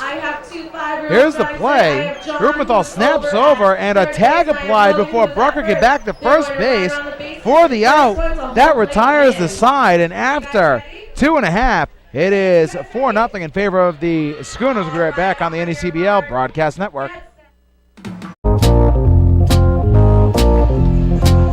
John leads at first base. Not going to get Christmas cards from the Mystic Schooners after the out call at first on the pickoff play. But, Mike, as you were saying, the base running very aggressive for Mystic. It has been. At times it has helped them. At times it has gotten them into trouble. We saw Derek Jenkins get thrown out at the plate. Slanker thrown out at third. And right there, John Brooker got picked off. He actually got picked off of first base earlier in the season against the Plymouth Pilgrims. And we saw the replay. He didn't slide. You got to slide going back on those. To the bottom of the third we go. Welcome back in, ladies and gentlemen. Rob Massey and Mike Majeski, also Matt Tonis on the call here tonight. As Liam Sabino will take the first pitch he sees for a called strike from Mike Adams, the starter for the Schooners in Game 1 of the NECBL Southern Division Championship Series. Pitch to Sabino is a called strike. 0-2. And where Rubenthal has struggled, Adams is absolutely dominating right now. The 0-2 swung on, foul back. Frightened some of our fans in front of us. We'll reset, we'll do it again. Well, Adams has led on the leadoff base runner in both innings, and he's come back to retire the next 3 batters. So he would be perfect if you just get that leadoff man out. This one is grounded foul. Al Leyva will make the play. We'll reset, we'll do it again.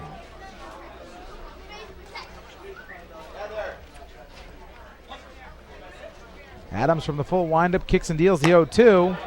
Misses just outside, ball 1. Both pitchers frustrated with Jeff Bird, our home plate umpire. Adams thought he had that pitch as well. The 1-2 to Sabino, swung on and missed. Sabino down by way of the K. 4 strikeouts on the night for Mike Adams. Well, there you go. He finally gets that leadoff man out, and he's proved that he can come through and get the next 3 men out in the first and second inning. So looking for his first perfect inning. It could happen. Number 2, Shea Donlin. Brings up Shea Donlin, singled in his first at-bat.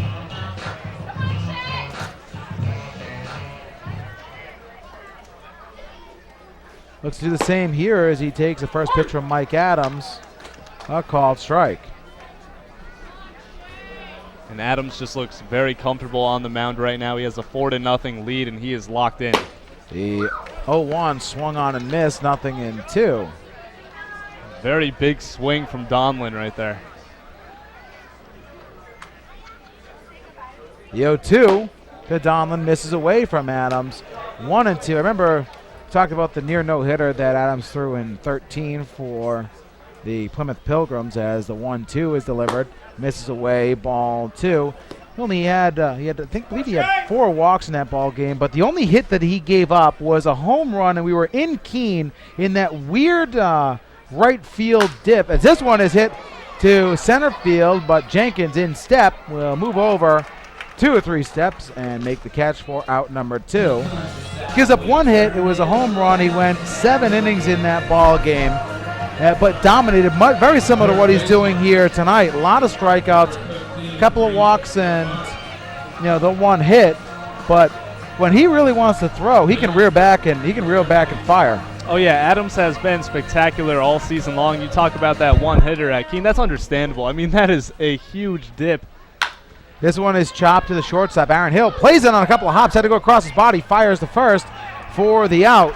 That retires the side. They say that Hoy stuck the bag. And after 3 complete, 4-0 in favor of the Mystic Schooners. We'll be right back on the NECBL Broadcast Network.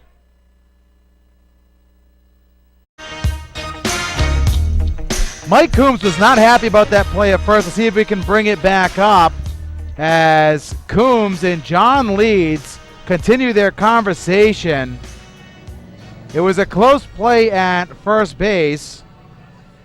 As you'll see here on replay, here's the grounder. Aaron Hill had to go across his body to make the play and then fires over to first. They said that Hoy stuck the bag, and from right there, it looked like Hoy was off the bag. Not sure if his toe got back in. As we see it again, yeah, and Hoy's off the bag. Tough call by John Leeds, and Mike Coombs didn't like it, but here to take you through the middle innings is Mike Majeski. Well, Derek Jenkins up. He grounds this one to the shortstop, Savino. Throw on to first. One pitch and one out. Thank you, Rob. Jenkins now down for the first out of the inning. Score that is 6-3. After him will be Nick Michelli and then Ben Ruda. And I know I'm supposed to be a homer for the Schooners, but I completely agree with you guys. Dan Hoy's foot was off first base there. Can I just say real quick, that is the first time that Matt Rupenthal has thrown a strike to the first batter of an inning. And we are here in the fourth inning. Well, Jenkins, I mean, he made good contact on it. First pitch to Michelli is going to be an off-speed pitch in there for strike one. Michelli so far has done everything right. A base hit and then a double in the second. So he's looking to stay hot in this one. 0-1 pitch on the way. That one right down the middle. Counts now 0-2. Rupenthal looks like something switched during that bottom of the third inning. 0-2 pitch. This one is going to miss high and outside. Now 1 ball and 2 strike. Yeah, Rupenthal, he looks good right now. He's just hoping it's not too late. 1-2 pitch to Michelli. This one's going to be swung on. And nice play, but it's going to get through. And Gamache, that'll go as a base hit. He got the glove on it. It would have been a tough play. Bobbled off, and Michelli is going to be on first. So look at the replay. Really good effort from him. Yeah, there's no way that's a routine play. Gamache had to go full out sliding to make that play. Even if he corrals it, I don't think he gets Jenkins at first base, who's shown at least a little bit of speed tonight. So Michelli with a single as Ben Ruda hits this one into left, but making the catch there will be Jeremy Wolf. So Ben Ruda 0 for 3 tonight, and very uncharacteristic of him, but the rest of the offense has really picked up for him. My mistake there. Michelli, who has also shown speed, so the point still stands that I don't think he would have made the play at first base had Gamache reeled in that ground ball. Oh, Michelli stands on first. There's 2 outs here in the top of the 4th inning. Rich Slanker due up. Slanker also perfect on the night, a single and an RBI single. This one hit into the right center field gap, but going back is Littell. He will make the catch, and that is a quick inning for Rupenthal, and now he's kind of settled down. That one goes as an F9. That was 7 pitch inning there for Matt Rupenthal. Much needed. Got 3 first pitch outs. So we'll head into the bottom of the 4th. Schooners up 4-0 on the NECBL Broadcast Network. And we are back here at beautiful Cardines Field. Chauvin Hafner due up. The first pitch to him is going to be taken for ball 1. So the count's 1-0. After him will be John Littell and Lugbauer. This one hit into straightaway center field. Going back is Jenkins on the run and making the catch just before that center field fence for the first out. Newport has hit the ball hard in this game, but every time they've actually gotten a hold of a ball, it's been right at someone. Even that Shea Donlin single to lead off the game should have been an out had it not been misplayed. So every time they've really made solid contact right at a defender. Mike Adams has only allowed 1 hit in this game, as the first pitch to Littell is going to be taken for ball 1. You were talking about the 1 hit he led up against the Swamp Bats. So far this season against Danbury, he went 6 innings and only gave up 1 hit against them. This one is going to be outside for ball 2. The count is now 2 balls and no strikes. So Mike Adams has definitely been dominant all season. The most hits he's allowed is 8, but still no earned runs in that game, as swinging and missing is John Littell. Littell, who struck out looking his first time up, trying to help this Newport Gulls offense wake up. Maybe that play at first will help fire them up.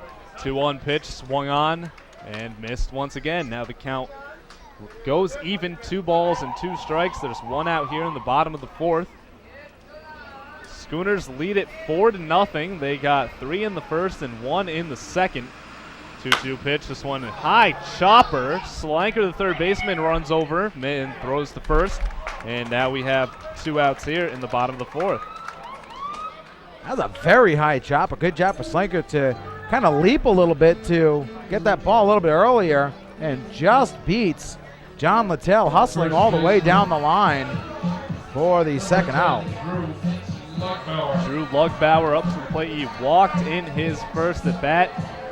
Mike Adams, who had a perfect inning last inning, is now perfect with the first 2 batters here in the 4th and looking to retire. He's retired the last 7 Gulls batters. First pitch to Lugbauer upstairs, ball 1. Lugbauer worked a payoff pitch walk in the second inning. The guy that sees his own better than anybody else, led the team in walks, led the league in walks at 35 this season. This one will be fouled back, and Adams actually has retired the last 8 Gulls batters, so he has been just as good as you want to be. Only 1 hit allowed, 2 base runners. Lugbauer was one of them. 1-1 pitch is going to bounce in front of the plate, and now the count 2 balls and 1 strike. Mike Adams, this is his first time on the mound in this year's playoffs.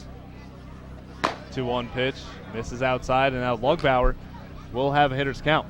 That was pitch number 51 for Mike Adams, so he's been very good at managing his pitches over the first 3+. 3-1 on the way. This one taken low and inside for ball 4. Lugbauer has now worked his second walk of the game.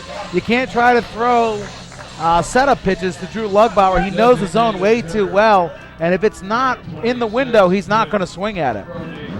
So runner on first, 2 outs here in the bottom of the 4th. Schooners lead at 4-0, and that will bring up Quinn Brody, the designated hitter, who struck out looking in his last at bat in the second. First pitch to him. This is a high fly ball going over to Slanker at the fence, and it will get out of play. No balls and 1 strike now. So just 3 base runners allowed for Mike Adams in this game, 2 of them via the walk. And then Shea Donlin led the game off with a base hit. 0-1 pitch on the way. This one's going to be grounded softly to short. Aaron Hill picks up, throws to first in time to retire the side for the Gulls in the bottom of the 4th. That was a check swing grounder. Quinn Brody, an excuse me swing that went all the way to short, and another tough luck out for the Newport Gulls. So we'll head into the top of the 5th inning. Schooners up 4-0 over the Gulls. You're listening to the NECBL Broadcast Network.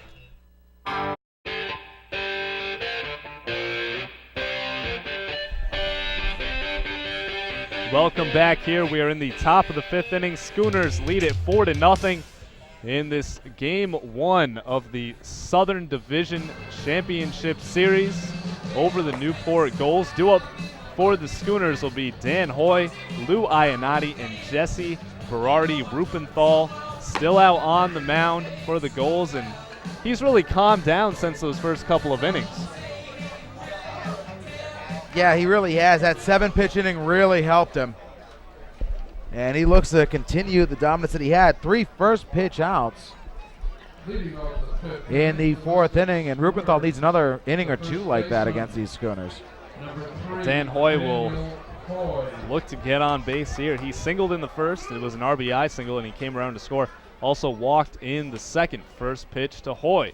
This one will be skied in the infield foul territory. Going over is the first baseman, Lugbauer, and he makes the catch. So 1 pitch, 1 out, and that's exactly what Rupenthal needed. That's the 4th 1-pitch out for Rupenthal, and yeah, he's going to take every single one of those outs, and if the Schooners want to oblige him on that, he'll be more than happy. Well, here comes Lou Ionati, hitless on the night. He did walk in the first and also flew out to left field in the second. Ionati, the player of the week for the final week of the season, facing Rupenthal, the pitcher of the week for the final week. So pretty good matchup here. First pitch on the way will be taken on the outside corner for strike one. Ionati, a dangerous hitter against the Newport Gulls. A 1 pitch taken down and in. 1-1 is the count. And worked a 4-pitch walk, his first time up in that very important first inning for Mystic. 1-1 pitch, swung on, broken bat.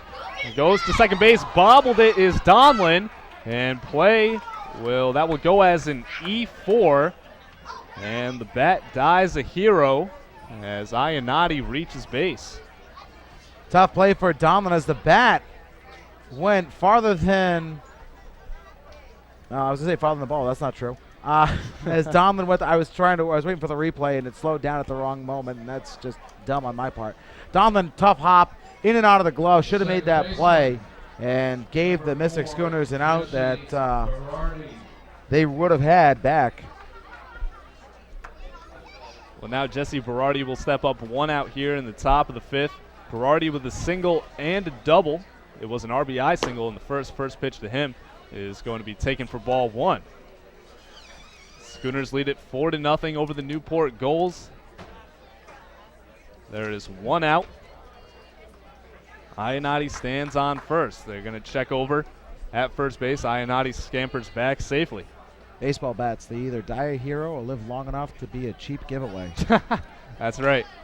They check on Ionati once again, and he slides back safely this time.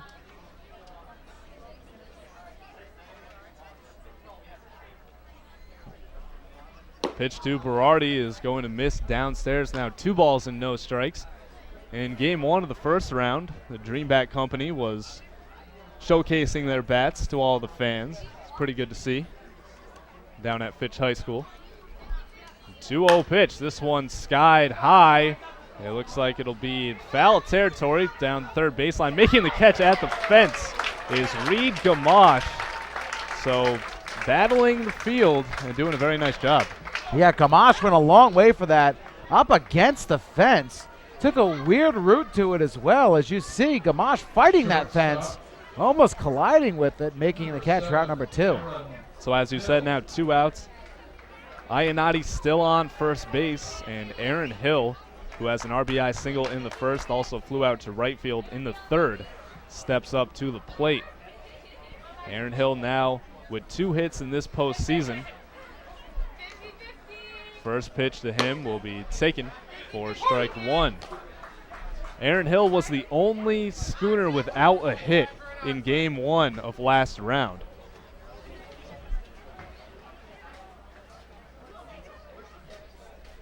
Count no balls, 1 strike. Pitch on the way. This one misses downstairs. Now 1 ball, 1 strike. So Aaron Hill will just be looking to start a bit of a 2-out rally for the Schooners, try to get Ionati into scoring position. And John Brucker stands on deck. They check Ionati at first once again, and he gets back safely. Rupenthal looks a lot better than he did in the first and second innings, really settled down. Just wonder if it's too late. Aaron Hill grounds this one in between third and short. Advancing to second is Lou Ionati. Aaron Hill gets his second base hit of the night, and that'll bring up John Brucker. Gulls hoping that the Donlin error that should have been out number 2 doesn't come back to haunt them, as there's a runner in scoring position with 2 down.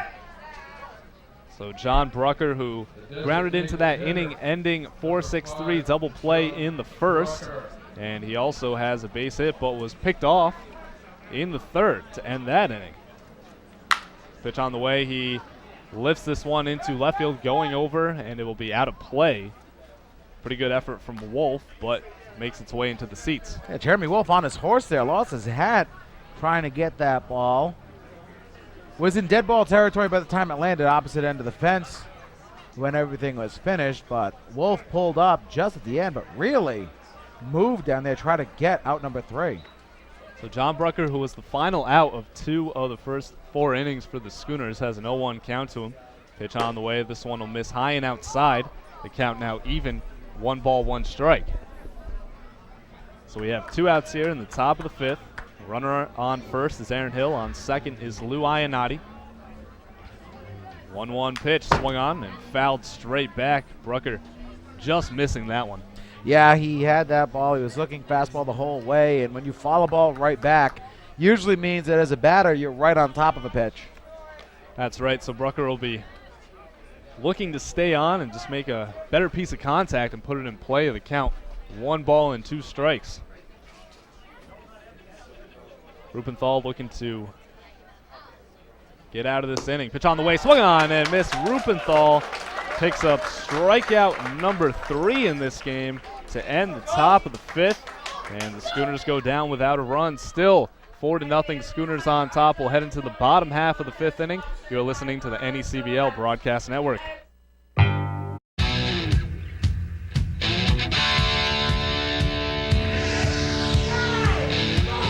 Beautiful sunset here in Newport, Rhode Island. It's the Mystic Schooners and Newport Gulls facing each other in this Game 1 of the Southern Division Championship. We are in the bottom of the 5th. The Schooners lead it 4-0. And due up for the Gulls will be Steven Sauter, Jeremy Wolf, and Liam Sabino. It's the 7-8-9 batters. And the Newport Gulls have to somehow figure out Mike Adams, as most of these hitters have gone through 2 at-bats and been stymied by the righty. Still plenty of baseball to go here. So stepping up will be Steven Sauter, the catcher, who flew out to center field in his first at-bat in the 2nd inning. Mike Adams still has only allowed 1 hit in the game, just 3 base runners. First pitch to Sauter, outside corner, strike 1. Sauter, one of those fly balls that we have talked about that was hit really hard but just at a fielder. A 1 pitch, off speed, and that was close, but it's going to go for ball 1. Counts now 1-1.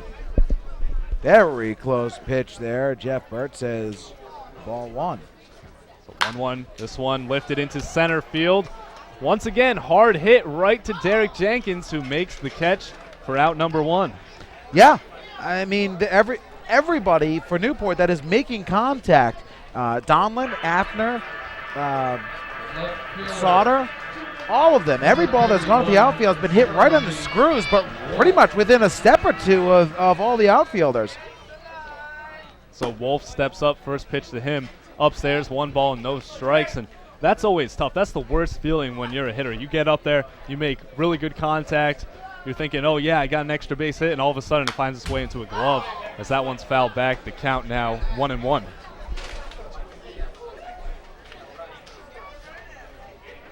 Jeremy Wolf grounded to second to end the 2nd inning. So this is his 2nd at bat of the game. Count 1 ball, 1 strike. Mike Adams kicks and delivers. This one will miss downstairs. Another close call there that goes for a ball. We'll get you a quick update on Vermont and North Adams. The North Adams Steeplecats. As this one lifted into right field, Ben Ruda under it. A bit of a journey to get to it, but makes the catch for the 2nd out. The North Adams Steeplecats trail the Vermont Mountaineers 2-1 at Montpelier Recreation Field. They have scored their 1 run right in the current inning, the top of the 6th, and have a runner on first base with 2 down. So we'll be keeping our eye on that game. Winner of that series, as we all know, faces the winner of this series in the NECBL Championship. So the first pitch to Sabino goes downstairs for ball 1. 2 outs here in the bottom of the 5th inning, a fly out to center field and a fly out to right field. 1-0 pitch, misses outside. Now 2 balls and no strikes. We were talking about it. Adams not much of a strikeout pitcher. He does have 4 in this game, but most of the outs coming on fly balls and ground balls. Here's another fly ball to Ben Ruda in right field. Makes the catch. Didn't even have to move for the final out. 1, 2, 3. All flyouts for Mike Adams. And still 4-0 Schooners on top of the Gulls. We will head into the top of the 6th inning. You are listening to the NECBL Broadcast Network. Hey.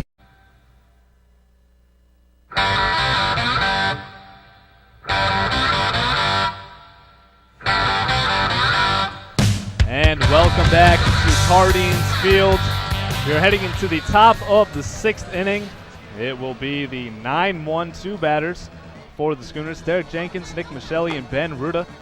Schooners on top 4-0 in Game 1 of the Southern Division Championship Series. And Rupenthal has definitely calmed down, but might be too late for him at this point. I mean, there's still plenty of baseball to go, but he would have liked to not give up the runs in the first and second inning. Yeah, after that first inning, I really thought it was a matter of when the reliever was coming early in this game, not if. But he's really calmed down. After that double to lead off the 3rd inning, he's really calmed down. He's allowed a couple base runners since then, but even so, he's been able to manage damage much better. And the bats, they've been making some pretty good contact, but they just haven't gotten through for hits, as the first pitch to Jenkins is inside for ball 1. Mike Adams has thrown 7 fly ball outs and 4 ground ball outs, also 4 strikeouts. So we talked about it. He's a guy that's going to let the batters hit the ball, and he's done just that. 1-0 pitch, that one off speed for strike 1. The count's now even, 1 ball, 1 strike. Derek Jenkins walked and was gunned out at home in the second, also grounded to a 6-3 to end the 4th inning. Count now, 1 ball, 2 strikes. This one will be skied high into left center field. Going over the left fielder, Wolf gets under it and makes the catch. Looked like he was kind of battling with the lights. Yeah, Wolf took a weird route on that and called off Jovan after very quickly. Had a trail on it. Not sure if it was the lights or if it's because it's a tad overcast here. He lost the ball quickly. As you can see here, Wolf makes the call early and then kind of not sure where that ball is and has to take an extra step to make the catch for out number 1. So 1 out, back to the top of the order in Nick Michelli, who came in today batting .500. He's 3 for 3 tonight. First pitch to him. This one's going to be lifted into shallow right field. Coming in is the right fielder, Littell, and he makes the catch. So Michelli has been sit down for the first time tonight. Big out there as Michelli, as you said, 3 for 3, 2 runs scored. And that's the 5th first pitch out of the ball game for Matt Rupenthal. So even with the struggles in the first 2 innings, he's been able to make up for that with getting first pitch flyouts. He's going to need those first pitch outs. The first pitch to Ben Ruda goes for strike 1. Ruda was the best hitter for the Schooners during the regular season, and he did pretty good in the first round, but today 0 for 3 as he skies this one into shallow left field. Just getting out of the dirt is the 3rd baseman, Gamache, who makes the catch. So the second 1-2-3 inning for Rupenthal, and we will head into the bottom of the 6th inning. Schooners still up 4-0. You are listening to the NECBL Broadcast Network.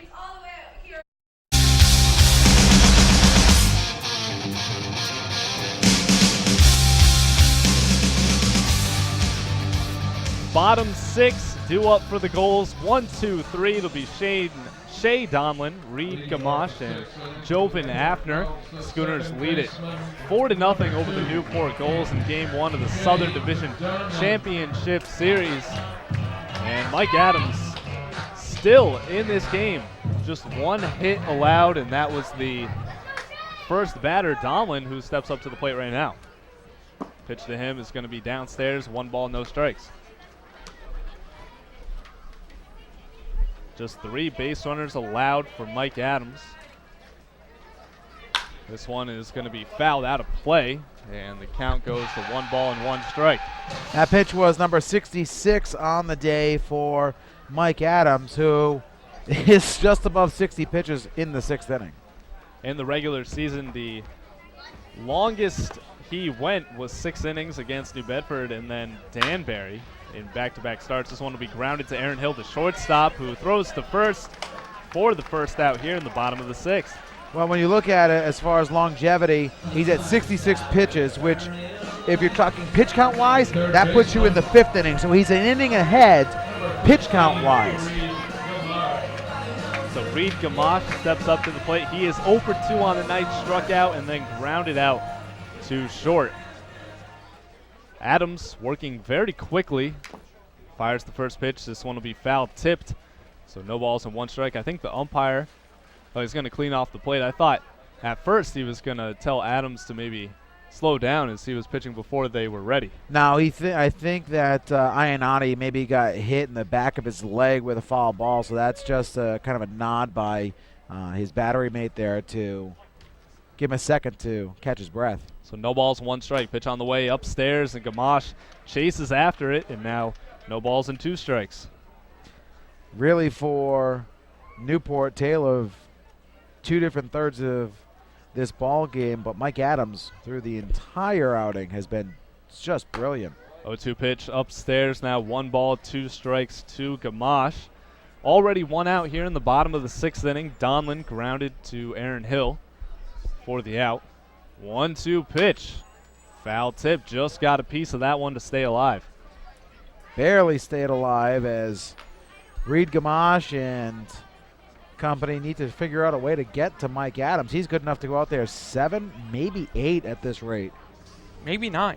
Yeah, that's what the Schooners, that'd be ideal. This one's going to be grounded to third. It gets kind of caught on the ground, but Slanker makes a tremendous catch. Throw on to first for out number 2. Hard grounder, as Slanker we'll see on the replay in a moment. Really had to go down to a knee and kind of got turned around as he fielded that ball. Was able to recover and make a strong throw, beating Reed Gamache by about 2 steps. Rich Slanker out of Yale has been very good for the Schooners. He came in about halfway through the season and just bursted onto the scene. Jovan Afner up to the plate, takes the first pitch from Adams, low and outside for ball 1. So 1 ball, no strikes, 2 outs here in the bottom of the 6th. This one outside corner, counts even at 1-1. And Adams right now hitting his spots in, out, up, and down. 1-1 pitch. This one tried to hit that same outside corner, just a bit too outside. Now 2 balls and 1 strike. Nice job by Ionati, tried to pull that back in. Adams did not get the call. Adams working quickly. This one is rocketed into left center field, but going back is Michele, the left fielder, who will make the catch to retire the side. 1-2-3 inning yet again for Mike Adams to end the 6th. Still 4-0. Schooners on top. We'll head into the top of the 7th. You are listening to the NECBL Broadcast Network.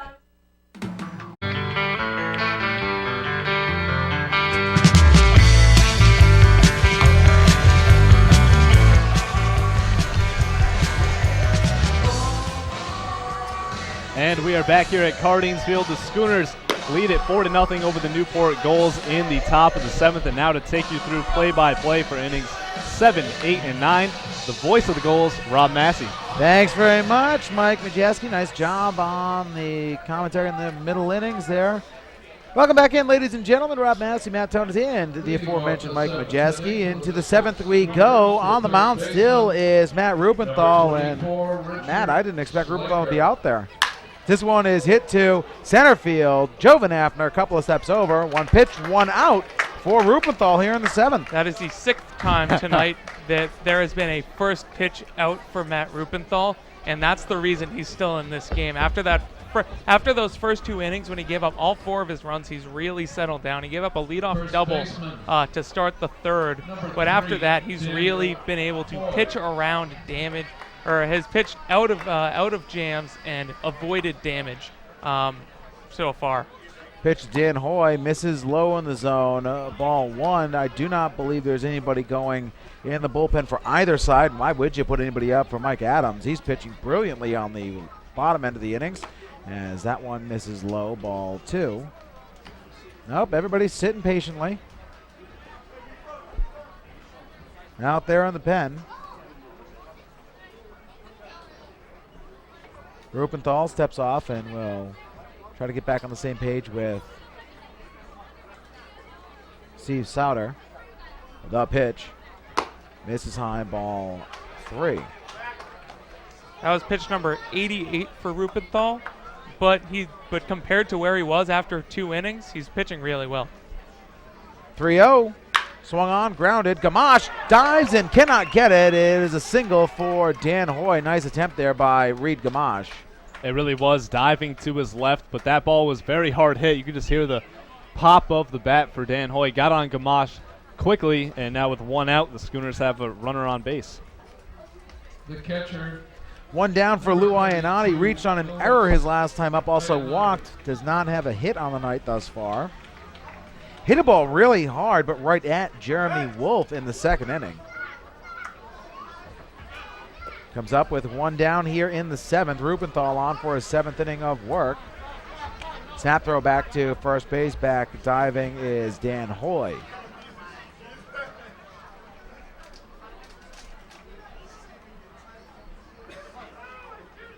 Rubenthal looks and gets a sign from Sauter, kicks and deals. That one misses inside, ball one. Rubenthal still has the same velocity. He's just missing a little bit to the sides. Just has to get one pitch over to really find that groove again. The pitch to Iannotti. Swung on and missed. The throw down to second base is going to one-hop the bag and get into center field, a stolen base for Dan Hoy. As that was a hit and run, Iannotti tried to save his base runner, and a good throw would have had Hoy at second. Definitely a hit and run. There's no way Iannotti was swinging at that pitch. If it was not, that was well out of the strike zone, but Dan Hoy bails him out, uses his speed, and gets to second safely. The pitch with the runner in scoring position swung on and chopped foul, so now the double play washed away for Newport's defense. Be a 1-2 pitch to Lou Iannotti.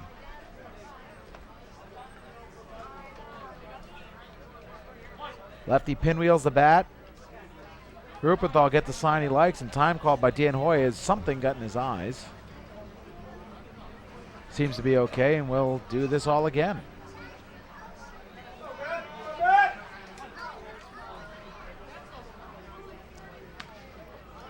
Rubenthal get the sign he likes, kicks and deals the 1-2. Swung on and grounded to the right side. Up with it is Donlin on a hop. He fires over to first for out number 2. Runner advances to third on the grounder. Well, not a bad way to get out right there. There's still 2 outs, but much better chance of scoring with a runner just 90 feet away in Dan Hoy. And Jesse Berardi steps up to the plate. He has had a hot day, a single and a double. Time called as Mike Coombs heads out to the mound to meet with his starter. And a pat on the backside, and there's a call to the bullpen. Somebody must have been warming in between because we have a new pitcher. We'll be right back to tell you all about who is coming out for the Gulls. We'll step away when we come back to tell you all about the new hurler here on the NECBL Broadcast Network.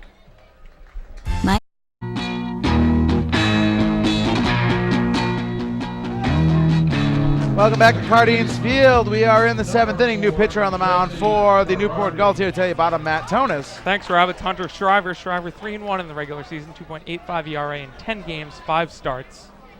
First pitch to Jesse Berardi, fouled out of play. 41 innings, 34 strikeouts, 10 walks, 34 hits. He's pitched 3 times against the Schooners, including earning a win in 6 innings and a start on home opening night. The 0-1 fouled out of play. He's 2-0 against Mystic. He's pitched 12 innings. He did not give up a run in those. 12 innings. He did not give up an earned run in any of those games. Comes in with 2 down here in the 7th inning. Shriver sets, the lefty kicks and deals, swung on, grounded to Drew Lugbauer at first base. Lugbauer fields the ball and takes it himself for the out. That retires the side. We're through 6.5 here at Cardines Field. The Gulls trail 4-0. We'll be right back on the NECBL Broadcast Network. Cindy. Community Free Health Clinic. We know. To the bottom of the 7th we go. Hi, everybody, and welcome back in. Rob Massey, Matt Tonis, and Mike Majewski here as the fans at Cardines Field who really came in to see a good ball game stand and stretch here. The Gulls come up against Mike Adams in the 7th inning, and Adams has been absolutely brilliant through 6 innings. Yeah, he really has. Only 1 hit allowed so far in the game. Just 3 base runners. It seems like we've been saying that forever, but the last base runner for the Gulls was in the 4th inning. Only 4 strikeouts for Adams, but he's getting it done in other ways, and he's just really been fooling these Gulls hitters. That they have been making good contact, as we've been saying, but they're right to the defenders. And Adams is a fly ball pitcher as the pitch to John Littell, a called strike. Yeah, I mean, he had in the 5th inning 3 fly ball outs, all hard hit. Adams kicks and deals to Littell. That misses away, ball 1. And you wouldn't expect anybody to be up for Mike Adams unless he gets himself into a real big jam.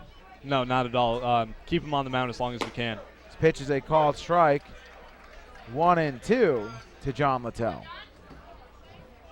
If Adams can go 8, possibly even 9 innings, that's just huge. That gives the Schooners got a day off yesterday. It gives another day off for the bullpen. 1-2, swung on, popped up, foul territory. Giving chase is Dan Hoy.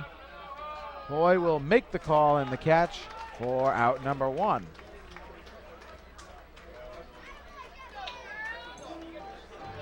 Drew Lugbauer is the only batter of sorts that has figured out Mike Adams and will not bite at anything that Adams tries to get him to swing and miss at. Yeah, that's right. 2 at-bats, and he's drew 2 walks. He's had a couple of very smart at-bats in this game, and I mean, it seems like everyone else is just flying out. Lugbauer being patient and getting on to the walks. Big swing and a miss by Drew Lugbauer.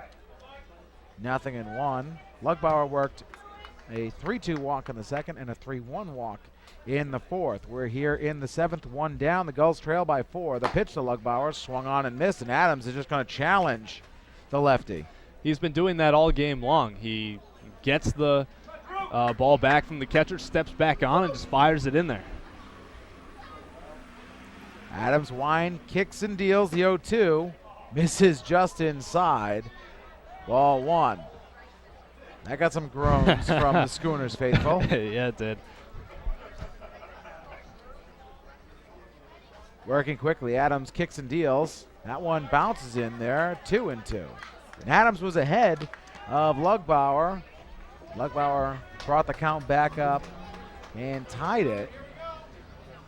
Well, that's what we've been talking about. Lugbauer's just been very patient at the plate.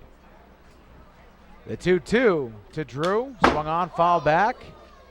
Off of the grandstand here, but a piece of history not chipped off in this Century-Old ballpark. Lugbauer taps the plate, pinwheels the bat. He'll see another 2-2 pitch coming from Mike Adams.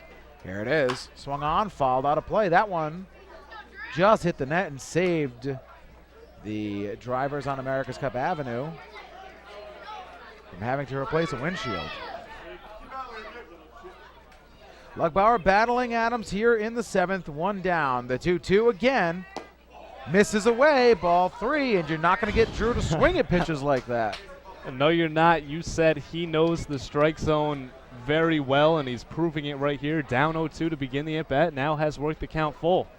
The payoff pitch swung on, and that one is grounded high to the first baseman, Hoy. He will go to the covering pitcher, Adams, and for the first time tonight, Drew Lugbauer has been retired. And Mike Adams has retired the last 9 Newport Gulls batters. He has been very good before that, and it was Lugbauer who retired the last 9 batters before that. Adams is currently at 88 pitches through 6 2/3 innings. So not as good as he could be, but definitely could be a lot worse.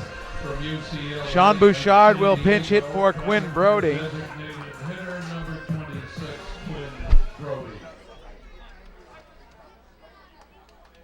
As Brody struck out and grounded out his 2 at-bats, the pitch to Bouchard is a called strike.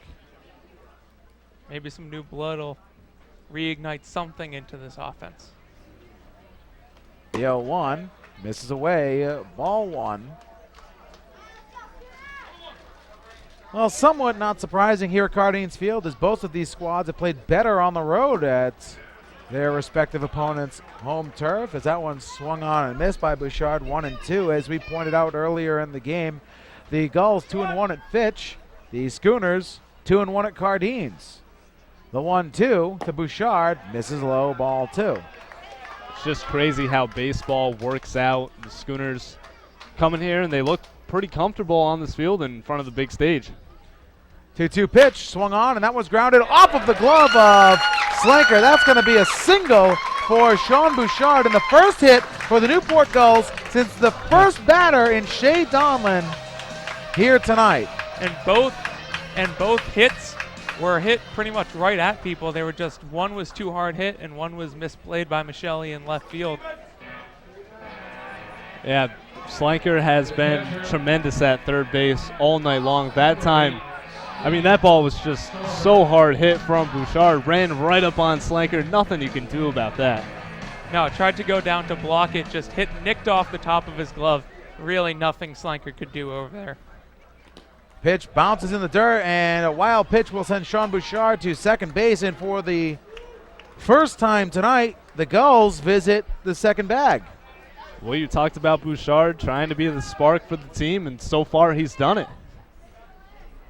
As it's going to be manager Phil Orby stepping out, having a chat with Mike Adams, also Lou Iannotti. I didn't see any action going on in the bullpen. There's been some movement, but I think they've just been throwing a football around. Probably just a chat to say, hey, you've been great so far. Don't let one hit undo this entire outing. There's no one throwing for either side. Brendan Spagnuolo is just hanging out. There does appear to be some movement for the Schooners. Well, there's been movement all night. I've been checking it. Now it looks like it is going to be someone warming up in the Schooners bullpen. I'm going to get you who that is. And it's going to be Ryan Thomas warming up. Also, Frank Trimarco throwing.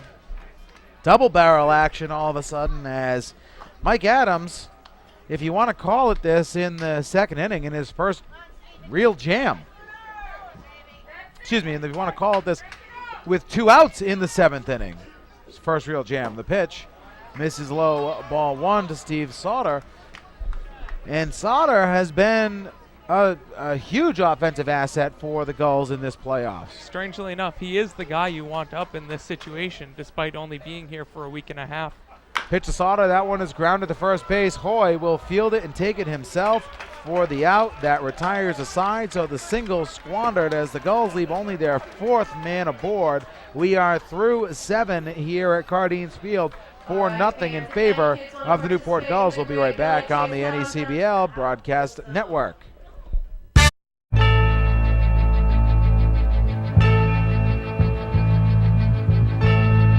To the 8th inning we go. The Mystic Schooners on top of the Newport Gulls, 4-0. Welcome back in, ladies and gentlemen. Rob Massey, Mike Majeski, Matt Tonis calling here from Cardines Field. And I don't know if you want to consider it a kink in the armor, but Mike Adams was touched a little bit in the bottom of the 7th, and that might be the night for Adams when we go to the 8th inning, as double barrel action still going for the Schooners in the bullpen. Well, I talked about it earlier in the game. Adams, the longest he went was 6 innings, and he did that twice. So this is now the longest that he's went all season long. So a very good start, and it's going to be interesting to see if a new pitcher comes in or if they let Adams go some more. First pitch from Hunter Shriver misses away, ball 1.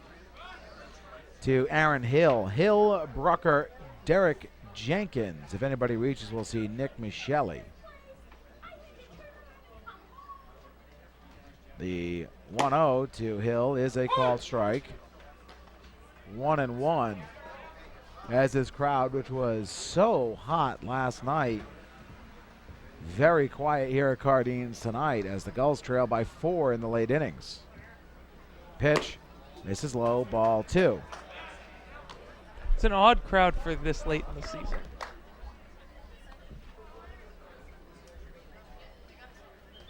Shriver, the lefty, kicks and deals the 2-1. That one skips in the dirt, 2-2. Hill, who did not record a hit in the first series against the Bay Sox, has 2 here tonight. Also flew out into a double play in the 3rd.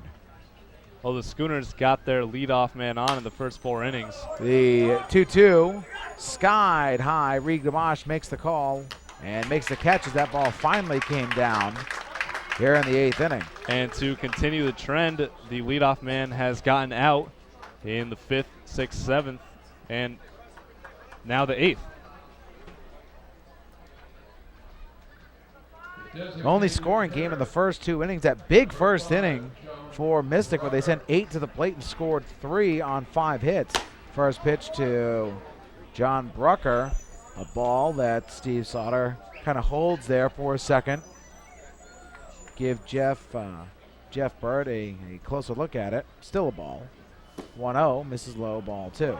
If you had told me after that first half inning that the rest of this game would be a relative pitcher's duel, I would have told you you were lying. But after that top of the first inning, it's only been 1-0 Mystic.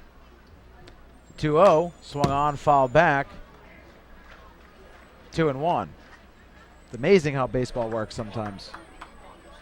John Brucker has been the final out in each of his 3 at-bats. So, I mean, that's not a good sign for him, but at least now he won't be. The 2-1 grounded to Donlin at second. He's up with it on 3 hops over to first for the out. For out number 2, actually, here. Tried to get a 2-out inning, and that didn't work. It's just been the game's been moving so quickly for both sides since that first inning, really. Yeah, well, I mean, you've been so used to saying it with Brucker at bat. Yep. Makes sense. Brucker still goes down, but this time just for out number 2. As Shriver will deal to Derek Jenkins. First pitch he sees, a called strike.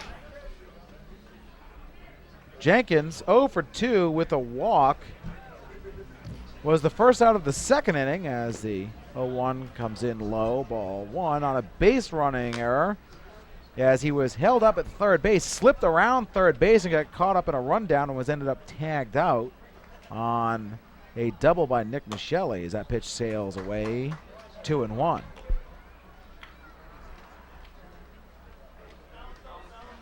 Jenkins still hitless tonight. He did reach on a walk in the second and then got thrown out at home. 2-1. Flown to first base side, drops foul. Lugbauer gave chase, could not come up with it. 2-2.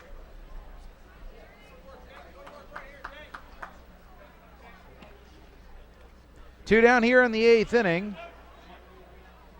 The Schooners only sit down in order once this inning, this game, as that one is flown to right field. And for the second time tonight, the Schooners sit down in order here at Cardines after 7.5. 4-0 in favor of the Mystic Schooners. We'll be right back on the NECBL Broadcast Network. Hey, Gulls fans.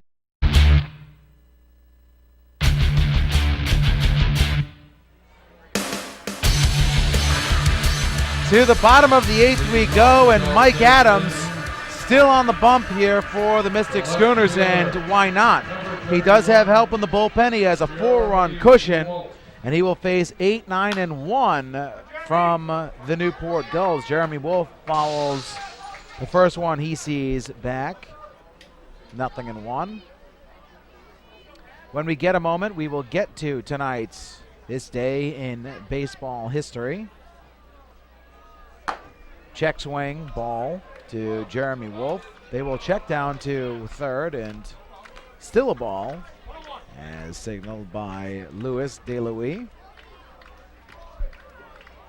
You can hear the Irish Army in the background trying to rally the troops. The 1-1 misses, ball 2.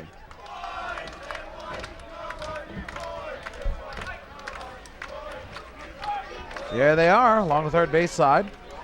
2-1. That one is lifted to left field. Could be trouble. That one's going to drop in for a hit. Jeremy Wolf aboard with a single as the ball comes in quickly. That was just blooped into left field. And for only the second time in this ball game, the leadoff man gets aboard with a single. Well, Jeremy Wolf put that ball into no man's land. Aaron Hill made a good effort going back at it. Mick Michele, nice try going forward at it, but No one is going to get that ball, and Jeremy Wolf on, and now the Gulls will try to get some runs back. Sabino 0 for 2 on the night. First pitch he sees. Just misses, ball 1. Adams has really been forced to work only in the last 2 innings. He was brilliant before that. The pitch to Sabino, a check swing. They're saying that Sabino went around. 1-1. Jeff Burt made that call. Well, Adams had just 3 base runners reached through the first 6 innings, and now 2 in the last, really 1, and now no outs in the 8th. Pitch called a strike. 1-2. That was pitch number 103 for Mike Adams, who now you wouldn't expect to go to distance. No. The pitch swung on. That was foul back off of Lou Ionati and Jeff Burt. Sabino stays alive. I think if Adams gives up 1 more hit, then you got to take him out. But, I mean, if he goes for 3 more outs, this will probably be his last inning. Adams comes set, kicks and deals the 1-2. Check swing, that misses low. They will check the first. He did not go around, says John Leeds. 2-2. Every check swing that Sabino has, he kind of throws the bat head out. It's always very quick, though, no matter where the pitch is. 2-2 to Sabino. Swung on, fouled back into the netting. We'll reset. We'll do it again.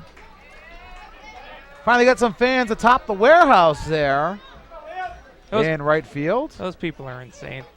That's cool. I like that. I'd love to call a ball game up there. From what I've been told today by our Director of Media Relations, that is nearly improbable. Get a power outlet up there. 2-2. Inside, ball 3 to Sabino, and Adams wanted that pitch. Yeah, I did. Adams thought that should have been strike 3, but we'll do it again. Payoff pitch coming to Liam Sabino. Adams kicks and deals, swung on, that one's grounded, could be 2. Up with it is Hill. On the second for 1, over to first, double play. 6-4-3 erases the threat here in the 8th, 2 down. The only time the Newport Gulls actually seem to have something going in an inning, that happens. It's just not your night. Well, while we have a moment, Second baseman. actually we're not going to because Jay Donlan's is ready much quicker than I expected him to be. So we'll hold over going into the 9th for tonight's fact as the pitch to Donlan misses inside, ball 1.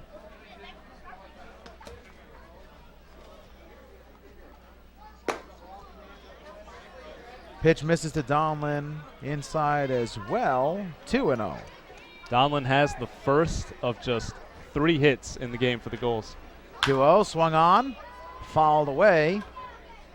2-1. Last time the Gulls were 3 hit in a ball game was game 1 of that doubleheader, Matt, against the Ocean State Waves. The offense doesn't look nearly as lethargic as it did in that game against Ocean State. They're hitting the ball very hard, just right at people. Yeah, this is more the case of a good pitcher. 2-1, chopped away, 2-2. Making you do what he wants even when you're making contact. The game 1, Ryan Gray was excellent in that game, but Newport's offense really just didn't seem to care. That's a little harsh to say, but they just weren't doing anything that makes them them. The 2-2 swung on and missed. Jay Donlan down by way of the K. The Gulls, in an unorthodox way, go down in order, and we are through 8 with a score of 4-0. We're going to keep it here just for a moment or two to get to tonight's This Day in Baseball History. And we go back to 1979. After delivering the eulogy at Thurman Munson's funeral in Ohio, Bob Mercer, a teammate and close friend of the deceased Yankee catcher, drives in all of the runs in the Yankees' 5-4 comeback victory over the Baltimore Orioles at the stadium. The New York outfielder, with a bat he will never use again, hits a 3-run home run and wins the game for the Bronx Bombers with a 2-run single in the 9th inning. Thurman Munson's best friend delivers the day after his funeral on this day in 1979.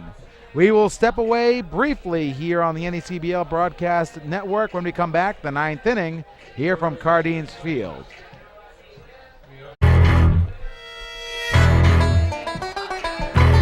Top of the ninth here at Cardines Field. New arm on the mound for the Gulls. Here to tell you about him, Matt Tonis. That's right, Rob. It's a side-winding right-hander from Vanderbilt, Brendan Spagnuolo. Spagnuolo this year 2-2 with a 3.95 ERA in 16 games. Had six saves this year in 27 and a third innings. Struck out 25, walked 12, gave up 15 hits. This season, he's pitched against Mystic 3 times. The first on June 22nd, he earned a save, but on July 4th, he blew a save, giving up 3 runs in 2/3 of an inning.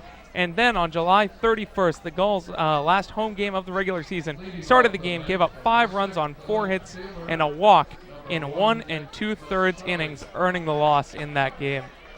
Spagnuolo comes on for the first time in this postseason. Will face the top of the order from the Schooners, and Nick Michelli takes the first pitch he sees and fouls it away. 0-1. Better call. Nick Michelli is 3 for 4 on the night. He got a single, double, and then a single in his first 3 at-bats before flying out to right field in the 6th. The 0-1 misses. Ball 1 from Spagnuolo.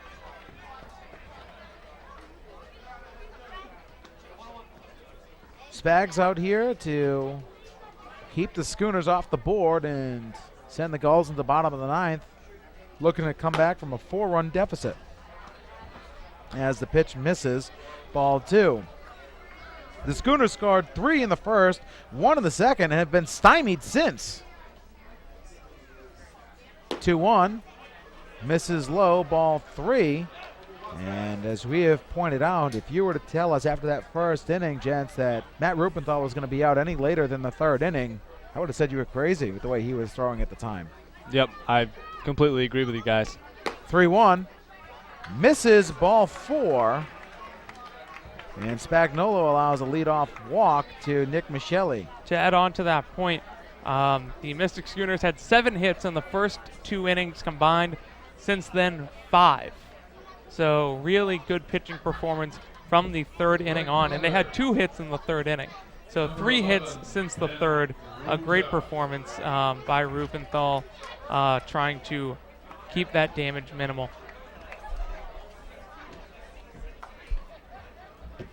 And good news for Newport. You guys really have a pretty good part of your lineup coming up, 2, 3, 4. So if you want to make the comeback, it's a good time. And pinch runner into the game for the Schooners, it's going to be C.J. Moore. So a lot of speed on first base. Spagnuolo deals to Ruda. This could be 2. Ground ball to Donlin. It's eaten up. He goes to second on the 1. No play at first as the lead runner, C.J. Moore, raced 4-6. That ball high hop off of Donlin and only had 1 play. Yeah, good job by Shea. That ball really ate him up, but he kept it in his chest and was able to flip to second base to at least get 1 out and get closer to the bottom of the 9th inning.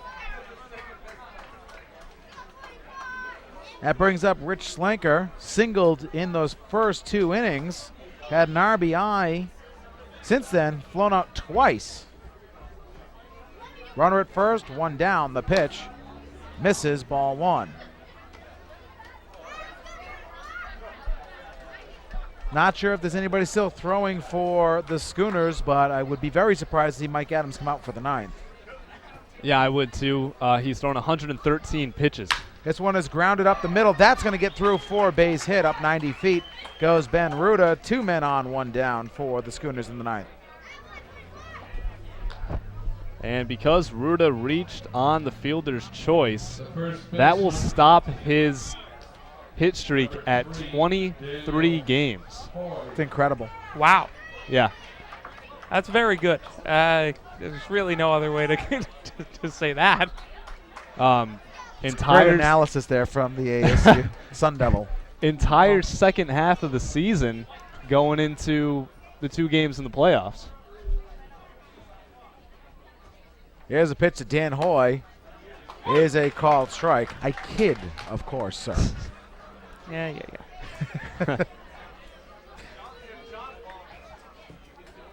Hoy pinwheels the bat from the right side. Comes up with 1 down. Spagnuolo's getting ground balls every time the ball has been hit. As that one is chopped to third base. This could be 2. Gamache goes to third for 1. On the first, double play. So Spagnuolo out of a jam. The Schooners do not score, and the Newport Gulls look to come up in the bottom of the ninth and try to at least tie this. They are trailing by 4 runs. We'll be right back on the NECBL Broadcast Network.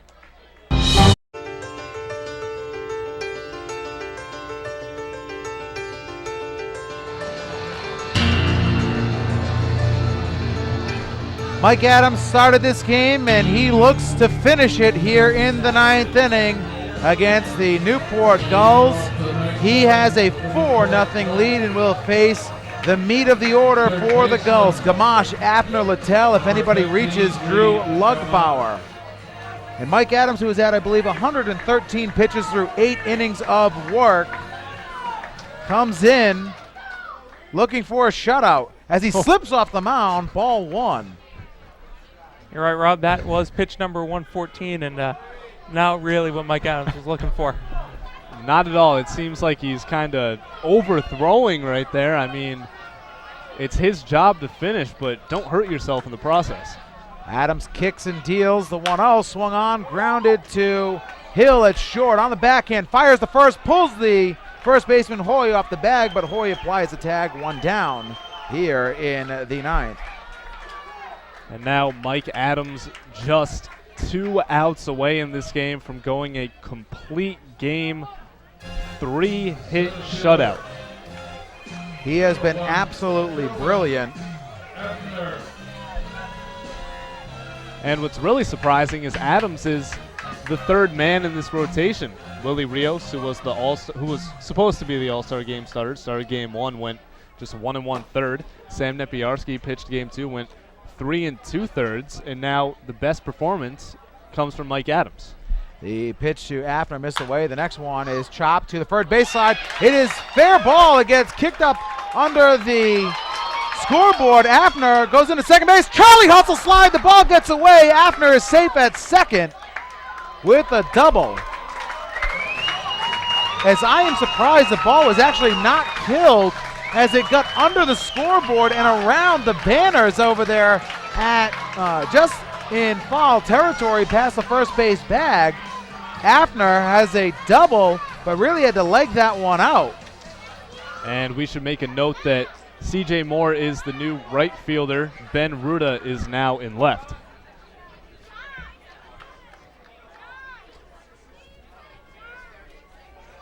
So now it looks like Adams' day is done. That's a tough way to end it. It was his job to finish, but gives up a double, and that'll do it for him. Tremendous job from Mike Adams. Let's just keep it right here instead of going to break. And we are here, 9th inning of this ball game as Mike Adams walks off. He has given up 4 hits through 8 1/3. He is in line for the win. Not a chance he could get the loss here as the Schooners bring on a reliever. And gents, what a great ball game for Mike Adams, who was absolutely brilliant against the best offense this season in the NECBL. Yeah, Newport has not been shut out in a regulation 9-inning game since July 2nd against the Keene Swamp Bats. In danger of doing it today because of the amazing pitching performance for Mike Adams. And this is odd isn't the right word, but Adams is not considered the ace of this staff. He did not get the nod in game 1 or 2 in the Southern Division semifinals against the Bay Sox. Your number 3 guy. This is your if necessary guy, which if you went to a game 3, sure, this is a great guy to have on the mound, but for this guy, for Adams to come out and throw as well as he did through 8 1/3 innings, to then be told, to tell any fan that just kind of casually walked in, that's not this squad's ace. That just goes to show how good this Schooners pitching staff is. They finished the regular season with the best team ERA, the only team sub-3. They were right around 2.6 ERA. And Willie Rios is the ace, Nepiarski, the number 2 guy, and now Adams comes in, and Adams has been spectacular all season. We talked about it, 3-0 record, just a 1.05 ERA, so he can be the ace on most of these NECBL teams, and that's what's so good about the Schooners staff. There is a new pitcher on the mound for the Mystic Schooners, and Mike, tell us all about him. Well, it's going to be Teddy Turner, the 6'3" right-hander from Trinity University in Texas and Kingswood, Texas. Turner made 14 appearances over the season, so this will be number 15. He has a 1-1 win-loss record, an ERA of just .55. He has 3 saves and 12 strikeouts through 16 1/3 innings. Teddy Turner did not allow his first earned run until July 18th, and that was against you guys. Wow. Attendance here tonight at Cardines Field, 1,301 people here at Cardines for Game 1 of the Southern Division Championship Series. Most of those 1,301 have stayed here. Not a save situation for Turner as he comes in with a 4-run lead and only one man on with one down. That man up at the dish, John Littell. Littell and Lugbauer are scheduled up here in the ninth. The pitch to Littell is grounded off of the glove of third baseman Slinker. That ball gets out of play. It's going to be, they're going to confer on this to see if the runner will get second and the run scores as Jeff Burt, John Leeds, and Louis DeLuis will meet. Looks like Slanker maybe tweaked his right leg, but there's a reason why they called third base the hot corner. Phil Orby is going to come have a chat with the umpires, and the runner, I think he's actually going to go check on his fielder first. Right. That was an absolute rocket. They're scoring the run. That's a ground rule that's double. a ground rule double because there's no way that is a reasonable play for Rich Slanker to make over there at third base.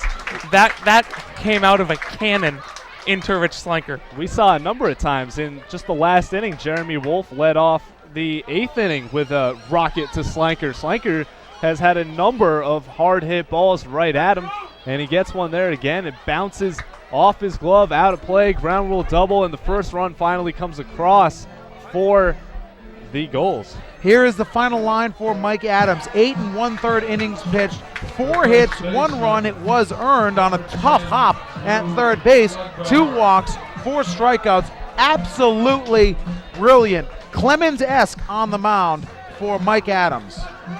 Wow. Now that's a hefty compliment coming from you.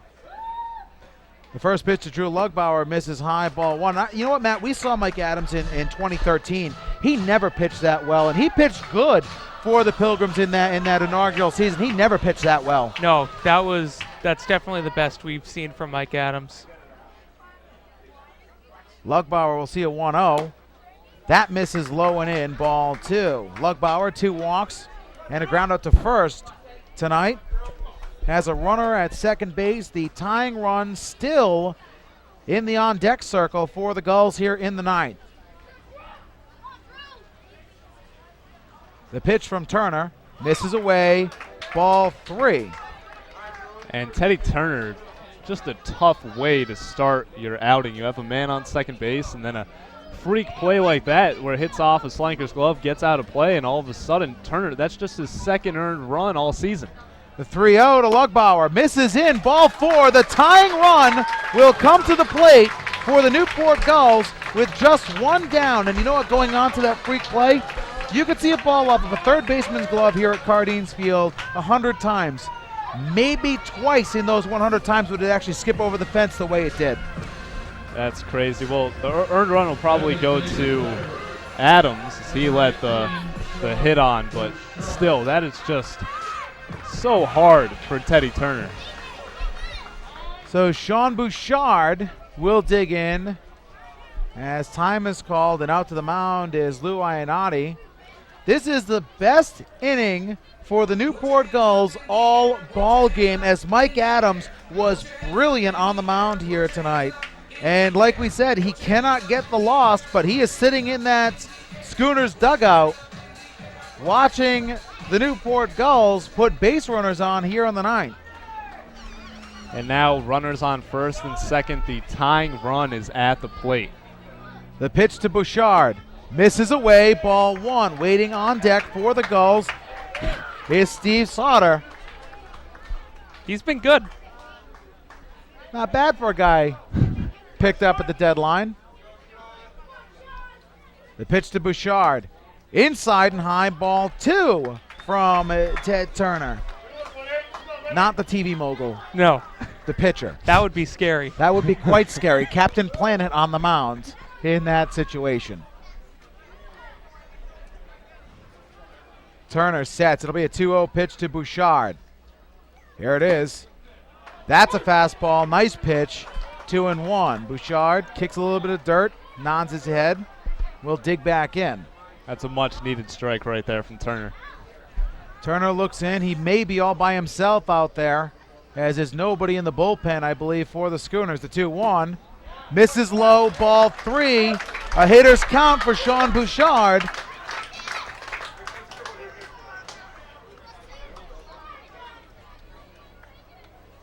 Bouchard pinwheels the bat from the right side. Turner gets his sign. The 3-1 pitch. Swung on, fouled over our heads. We'll reset. We'll do it again. 3-2 to Sean Bouchard, who came in the 7th inning as a pinch hitter and got himself a single. Reached second, was stranded there thanks to a wild pitch from starter Mike Adams. He represents the tying run at the dish. At second base, John Littell. At first, Drew Lugbauer. Turner gets his sign. He kicks and will spin off and reset, and we'll do this again. Well, you could tell he either just was off balance or didn't feel comfortable with what he was throwing. And this is a huge situation. He sets again. The 3-2 pitch. Inside, ball four. He walked the bases loaded. And Steve Sauter, who has helped win 2 ball games for the Newport Gulls, comes to the plate. And out to the mound again is Lou Iannotti. And this inning for the Schooners, everything going their way, everything looking great. You're going to come out of here with a Game 1 victory.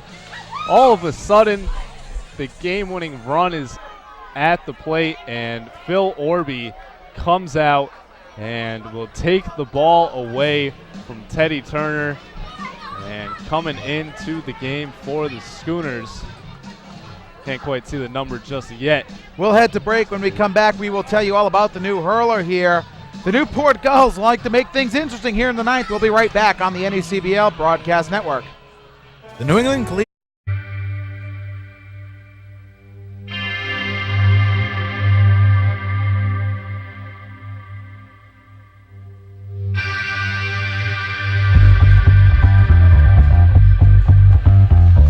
It is every Little Leaguer's dream. You are in the playoffs. You come up down. You are the go-ahead run. The bases are loaded. And Steve Sauter will face a new pitcher here in the bottom of the 9th. Here is Mike Majeski tell you about the new hurler for the Mystic Schooners. Man, you guys just always make these games interesting. It's going to be the big fella, Jason Foley, 6'4", 200-pound righty, rising junior from Sacred Heart. In the regular season, he made 16 appearances, 21 strikeouts in 18 innings, 0.50 ERA, 2-0 record. In the playoffs, though, just 1 appearance, and he gave in with a 4.5 ERA. Bases full of Gulls. The tying run is at first. Steve Sauter comes up.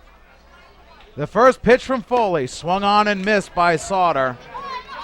1 strike. Well, we know that Sauter has that home run power, as he hit one just last night over the Ocean State Waves. He digs back in. The lefty from Boston College pinwheels the bat. Foley comes set. Here's the 0-1. Swung on and missed with a breaking ball. 0-2. Very good pitching selection from Foley. He's hitting his spots, and Sauter just kind of seems like he wants to end this game right here. He's a bit too excited, swinging and missing at the first 2 pitches. Jeremy Wolf is on deck if we get that far, but it'll be 0-2 to Steve Sauter.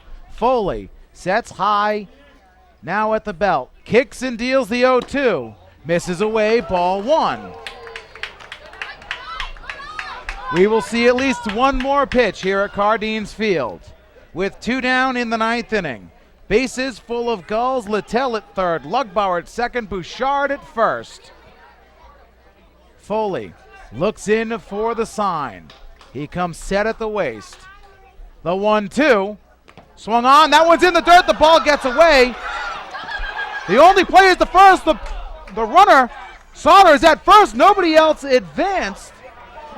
And they're going to say it's a foul ball. It was a foul ball hit by Steve Sauter, and I was going to say that was going to be the craziest trick play to end a ball game. Not a foul ball. It's dead. Runner on first base is occupied. No one advanced, so that's strike 3. Oh, man. That was weird. There's 1 out. That's what threw everybody. No, by everybody, I meant me. 2 down here in the 9th inning for Jeremy Wolf. And yeah, first base occupied.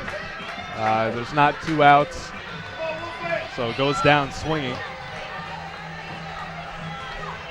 But still, that was just crazy. That's called that's a double B up in the press box. A broadcaster balk. Double B, strikeout, strike 2 to Steve Sauter. Does that mean the runners advance? No, the runners don't advance. I just don't get an extra cheeseburger when we're back here again. The pitch to Jeremy Wolf from Foley. There it is. That's swung on and missed. 0-1. Wolf right there trying to do the same thing as Sauter. Just win the game on one swing of the bat. Some big swings coming out from the Gulls.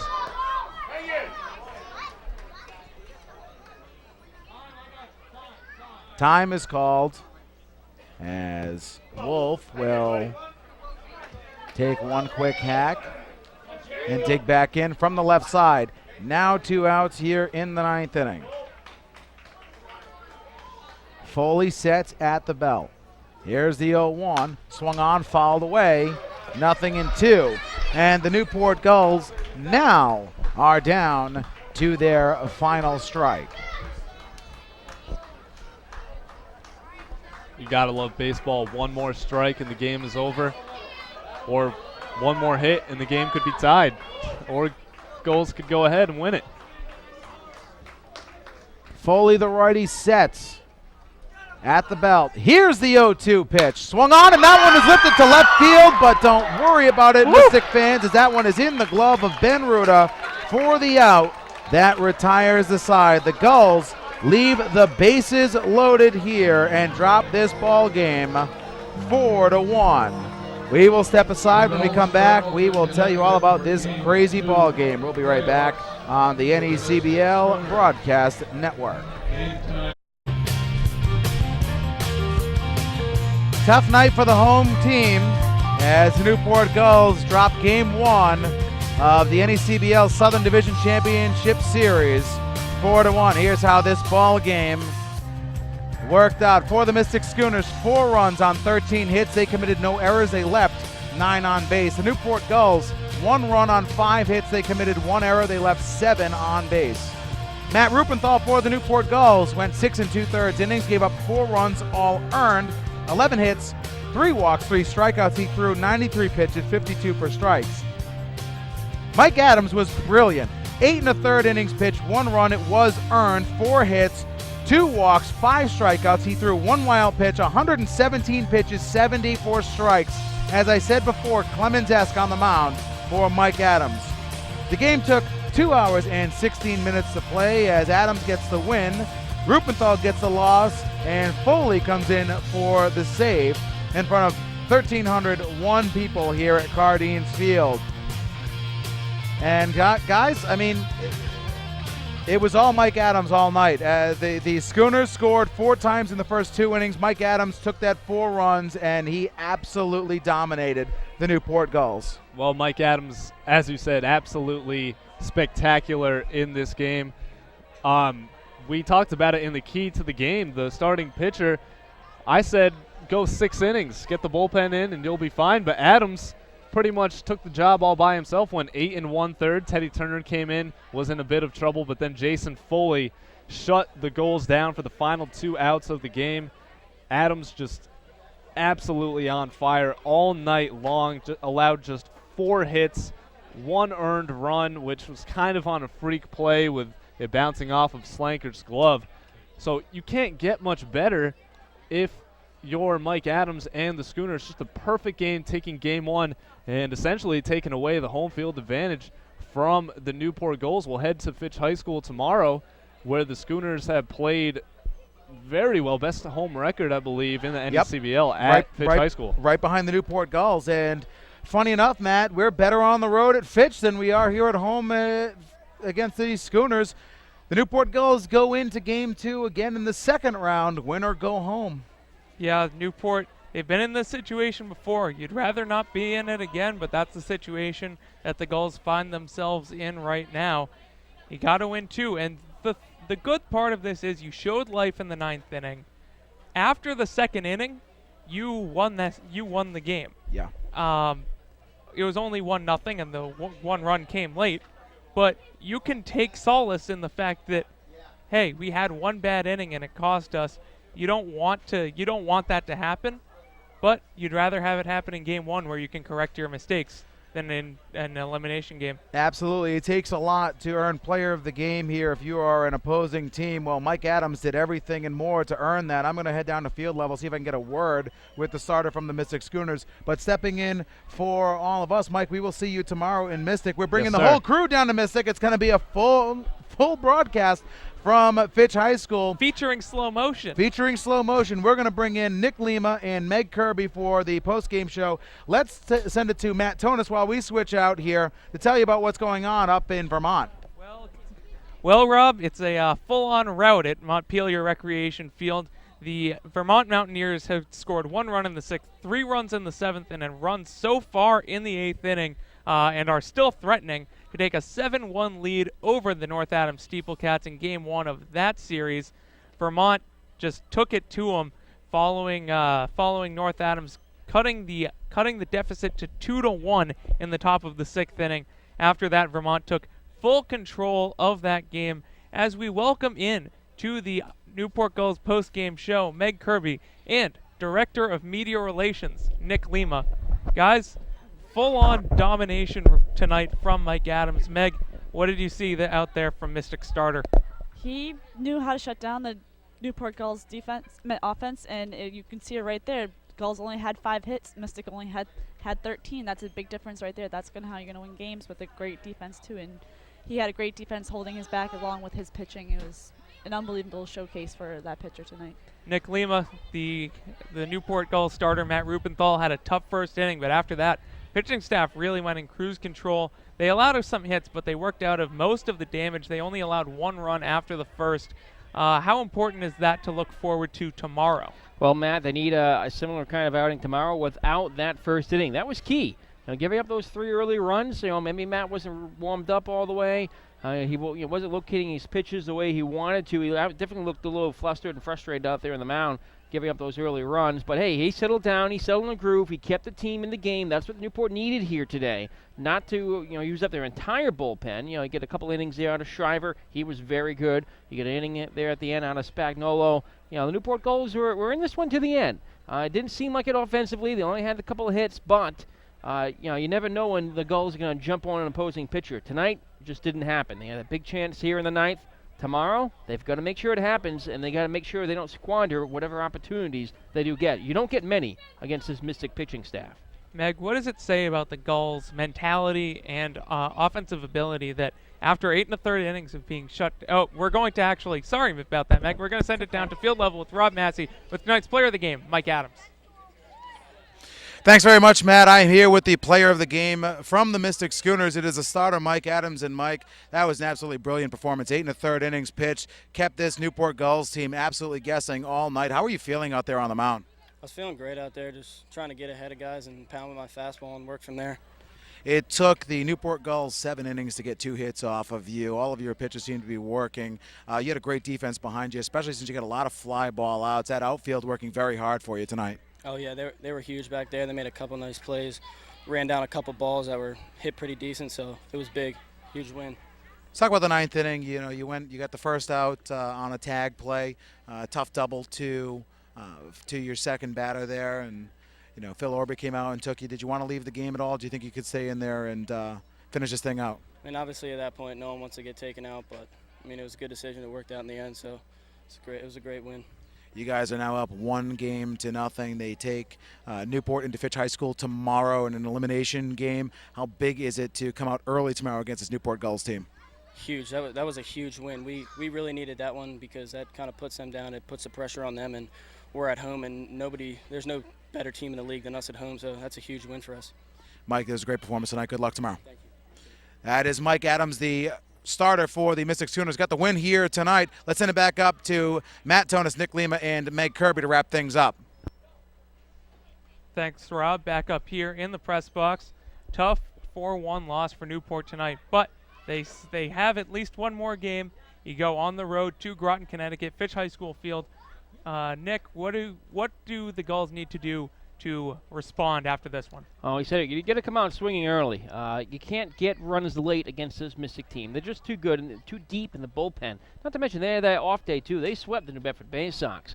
The key is get a couple of runs on the board early, then put it in the hands of the pitching staff, see what happens. There's no guarantee here. The Mystic Schooners belong here in this division finals. They were right there with the Newport Gulls, atop the NECBL South all summer long, and both teams are very deserving of a chance to go to the championship.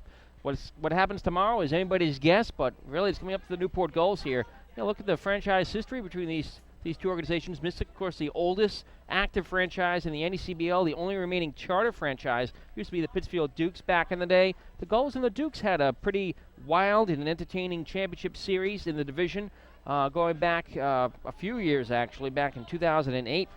Newport and Mystic also, of course, played in 2013, and the Schooners at that time were in the way of the Gulls. But Newport got past them, got to the championship. It's not easy to win at Fitch High School field. It's a tough field. The Mystic Schooners, as we just heard Adam say, had one of the best home records in the NECBL this year.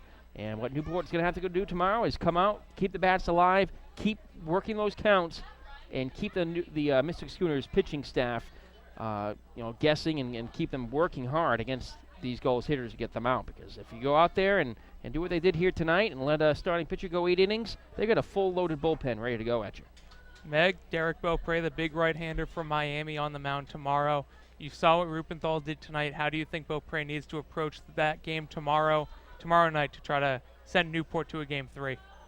It's easy, just making sure that you're hitting your spots and getting the right spots on the plate. If you can get those pitchers, make the pitchers chase your pitches. If you can get them to chase, you're going to get better chances. Also, have trust in your defense.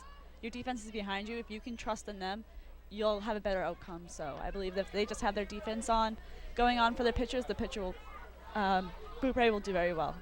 All right. Thanks, Meg. Thanks, Nick. And any consolation, Matt? All time, the Newport Gulls against the Mystic Schooners franchise, 6-2 playoff record, including tonight. Well, we'll see what happens tomorrow night at Fitch High School Field. It will be Lepore versus Beaupre at 6:05 at Fitch. Rob Massey will have the call then, but we'll take you down to field level with him now to wrap up this game. Thanks very much, Matt. Before we step away here from Newport, Rhode Island tonight, let's thank all those who made it tonight's possible. Our executive producer as well as our director is Tom Lima. Our graphics designer is Shannon Carlson. On the cameras, Blair Schneider and Maddie Peters tonight.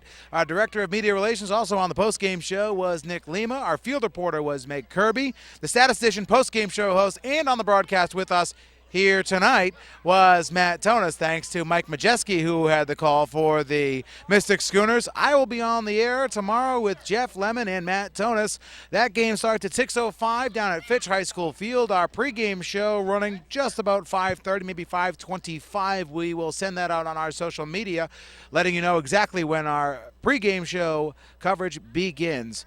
The Gulls are down with their backs against the wall. It is win or go home tomorrow in Groton, Connecticut.